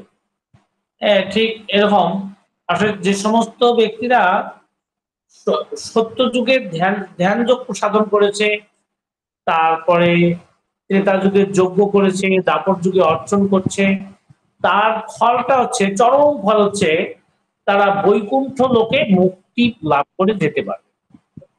কিন্তু কোনো একজন ব্যক্তিও ওই যুগে ওই সাধনা সাধন পন্থায় তারা কেউই গোলক বৃন্দাবনে প্রবেশ করতে পারবে না। তা ঠিক এই কারণে তাহলে ওই যোগ সাধনা আর যজ্ঞ অর্চনের মধ্যে কিন্তু সর্বসিদ্ধি নাই। এই একটা সিদ্ধিবাদ আছে যে গোলক বৃন্দাবনে ভগবানের পার্শ্বদত্ত লাভ করে তার নিত্যধামে অবস্থান করার এই যোগ্যতা ওই ওই সমস্ত সাধন পন্থার মাধ্যমে হবে না। কিন্তু এই নাম সাধনের মাধ্যমে সেই সর্বোচ্চ যে সিদ্ধি, সেটা আমরা লাভ করে সেই গোলক বৃন্দাবনে যেতে পারবো। এ ব্যাপারে সুখদেব গোস্বামী নিজে বলেছেন, ফল দোষ নিধিং রাজ অস্তি এক মহান গুণ কীর্তনাদব কৃষ্ণস্য মুক্ত সঙ্গম পরম প্রতি। একদম গোলক বৃন্দাবনে আমরা প্রবেশ করতে পারবো। এই এই ব্যাপারে মহাপ্রভু এটা বলেছেন। এই কারণে এটা হচ্ছে সর্বসিদ্ধি। আর প্রভু, তুমি বলছিলে যে এরকম জপিতে জপিতে কি কি বলছিলে আর একটা, যে জপিতে জপিতে খাদ্য যবে সাধন। প্রেমাঙ্কুর প্রেমাঙ্কুর হবে, সাধ্য সাধন তত্ত্ব বুঝিবে তবে। আর ওই তাহলে ব্যাপার, এখন যদি কথা প্রভু হচ্ছে কেউ কি, কেউ যদি পূজা অর্চনা না করে, শুধু জপ না করে, ওটা ওটা মানে মনে বলতেছি করে। ওটা বলতেছি ওটা ও, বলতেছি আচ্ছা। ওটা বলতে ঠিক বলতেছি। জপিতে জপিতে যাবে প্রেমাঙ্কুর হবে সাধ্য সাধন তত্ত্ব। তাই এখানে আসলে সাধনার যে স্তর, যেমন আহ রূপ গোস্বামী পাদ দেখেছেন, আদৌ শ্রদ্ধা, সাধু সঙ্গ, ভজন ক্রিয়া, অনর্থ নিবৃত্তি, নিষ্ঠা, রুচি, আসক্তি, ভাব, প্রেম। প্রেমাঙ্কুর বলতে মূলত শুরুটা হয় নিষ্ঠা, রুচি, আসক্তি, ভাব, প্রেম। এগুলো প্রেমাঙ্কুরের প্রথম স্তর, আস্তে আস্তে আস্তে প্রেমে পর্যায়ে পৌঁছায়। কিন্তু তার আগের স্তরটা হচ্ছে অনর্থ নিবৃত্তি। নিষ্ঠা, নিষ্ঠা, রুচি, আসক্তি, আহ তার তার আগে যে আদৌ শ্রদ্ধা, সাধু সঙ্গ, ভজন ক্রিয়া। ভজন ক্রিয়া মানে হচ্ছে যে হরিনাম সাধন করা। ভজন ক্রিয়া যদি তুমি ভজন করছো, তারপরে এই ভজন ক্রিয়ার মাধ্যমে তোমার অনর্থ নিবৃত্তি হবে।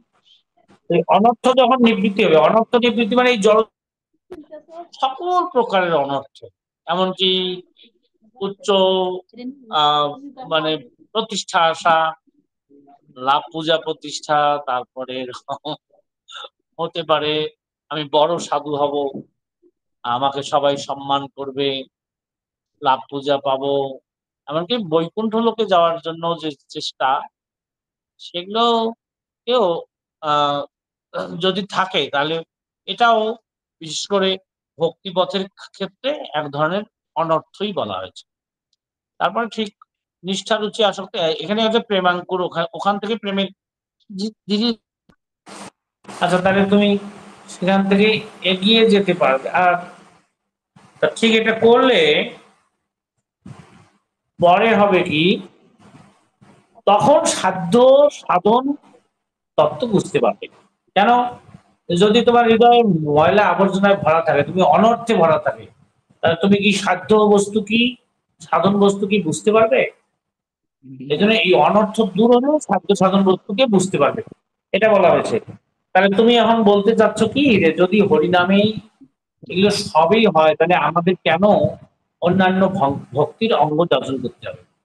হ্যাঁ, এটা এটা তোমাকে বলতেছে যে আসলে হরিনাম করার যে যোগ্যতা দরকার, এটা এটা অর্জন করাটা খুবই জরুরি। তুমি হয়তো নাম সাধন করছো, কিন্তু অন্যান্য সাধন অঙ্গের কোনো সহায়তা নিচ্ছ না, তাতে করে হরিনাম সাধন করে সাধ্য সাধনকে বোঝাটা কঠিন হয়ে যাবে। এই জন্য আনুষঙ্গিক যে ভক্তির যে অঙ্গগুলো আছে, যেমন বিশেষ করে সাধু সঙ্গ এটা করা, ভাগবত অধ্যয়ন করা, সাধু সঙ্গে ভাগবত অধ্যয়ন করা, আবার ভগবানের বিগ্রহ অর্চন করা। কেন? যে ভগবান বিগ্রহ অর্চন করলে ধীরে ধীরে ধীরে ধীরে সাংসারিক যে প্রবৃত্তিটা দূর হয়, ভগবানের সাথে একটা সম্বন্ধ স্থাপন হয়। এগুলো হচ্ছে সব হরিনামের আহ মানে ঠিক এই যে প্রেম অঙ্কুর জন্মানোর ক্ষেত্রে এই সমস্ত ভক্তির অঙ্গগুলো হচ্ছে সহায়ক। তুমি যদি এগুলো না করো, তাহলে হয়তোবা ঠিক প্রেমাঙ্কুর উৎপন্ন হওয়াটা এটা অনেক কঠিন হয়ে যাবে বা হবেই না। এই জন্য আমরা ভক্তির অন্যান্য অঙ্গ যাপন করি, যাপন করার মাধ্যমে যেমন মঙ্গল আরতিতে গুরুদেবের কৃপা লাভ করি, তারপরে তুলসী আরতির মাধ্যমে তুলসী মহারানীর কৃপা চাই, তারপরে আমাদের আমরা নৃসিংহ স্তব করি। কেন? যে আমাদের যত আসরিক প্রবৃত্তি আছে সেটা যেন দূরীভূত করে ভগবান আমাদের হৃদয়কে পবিত্র করে। ধীরে ধীরে ধীরে ধীরে একদিক থেকে হৃদয় পবিত্র হওয়ার জন্য এই হরিনাম, হরিনাম আসলে হরিনাম সাধনের মাধ্যমে আমরা যে লক্ষ্যে পৌঁছাবো তার সহায়তা করে। এই জন্য অবশ্যই নিষ্ঠার সহিত আমাদের প্রভুপাদ যা বলেছেন, ভাগবত কথা শ্রবণ করা, ভাগবত নিজে অধ্যয়ন করা, বা ভক্ত সঙ্গ করা, এগুলো করতে হবে। নাহলে আহ তুমি হয়তো ভাবতে পারো যদি কারো ধর যোগ্যতা থাকে, তাহলে সে শুধু হরিনাম করে উদ্ধার হতে পারবে, যেমন হরিদাস ঠাকুর। আমি এটাই বলতে চাচ্ছিলাম, হরিদাস ঠাকুর। হরিদাস ঠাকুরের মতো ভক্ত যদি হও তুমি সনাতন, হতে পারে। হরি বল, খুব ভালো লাগলো প্রভু, দণ্ডবত প্রণাম, হরে কৃষ্ণ। আর তাহলে এখানে শেষ করে দিই আমি। কিসের পো জয় শ্রী প্রভুপাদ। হ্যাঁ, আর কি প্রশ্নের জন্য হাত তুলে রেখেছিলেন, কিন্তু আমরা কি এখন আর মাতাজি মাতাজি এখনটা কি নেবেন, আর নেওয়া যাবে না? তো ঠিক আছে, আমরা অপেক্ষা আবার কতদিন আমরা পাবো প্রভুকে, এই জন্য অধীর আগ্রহে অপেক্ষায় থাকবো।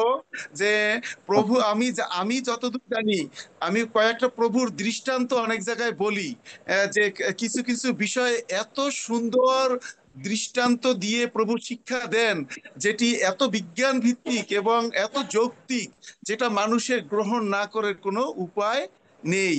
তো আমাদের পরম সম্পদ, পরম শ্রদ্ধার পদ এবং পূজনীয় শ্রীমান পতিত উদ্ধারণ গৌরদাস ব্রহ্মচারী প্রভু আপনি আমাদেরকে এভাবে কৃপা করবেন, এবং বৈদিক কালচারাল ওয়ার্ল্ড এর যত ভক্তবৃন্দ আছে তারা সকলে দীর্ঘদিন যাবৎ আপনার অপেক্ষায় ছিল, এবং আজকে শুনে তাদের এই যে বিজ্ঞান ভিত্তিক যে আপনি আলোচনা করলেন, ভাগবত কথামৃত আস্বাদন করালেন, এটি আমরা আবারও ভিডিওতে শুনবো আপনার জন্য আবার ভবিষ্যতে কোনো একটা বিষয় নিয়ে আপনি আবার আমাদের সাথে যুক্ত হবেন এবং আমাদেরকে ভুল ত্রুটি ক্ষমা করবেন, আশীর্বাদ করবেন, এই প্রার্থনা আপনার চরণে প্রণাম জানাচ্ছি প্রভু। বাঞ্ছা কল্পতরুপশ্চ কৃপা সিন্ধু বচ পতিতানাং নমো নমো।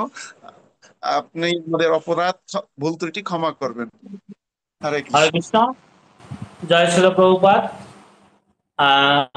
আমার মনে হয় যে যদি আমার কখনো সুযোগ থাকে তাহলে আমি অবশ্যই আপনাদের সকলের সাথে যুক্ত হব। আসলে আমার সময়ের স্বল্পতার জন্য, নানান ধরনের ব্যস্ততার জন্য আমি পারি না। বিশেষ প্রভু আমাকে অনেক আগের থেকে অনেকবার বলছিলেন প্রতিদিনই প্রোগ্রাম। আজকে একটা প্রোগ্রাম ছিল, সেটাও আমি ক্যান্সেল করেছি, শক্তিপুরে টাঙ্গাইল। ঠিক আছে, হরে কৃষ্ণ।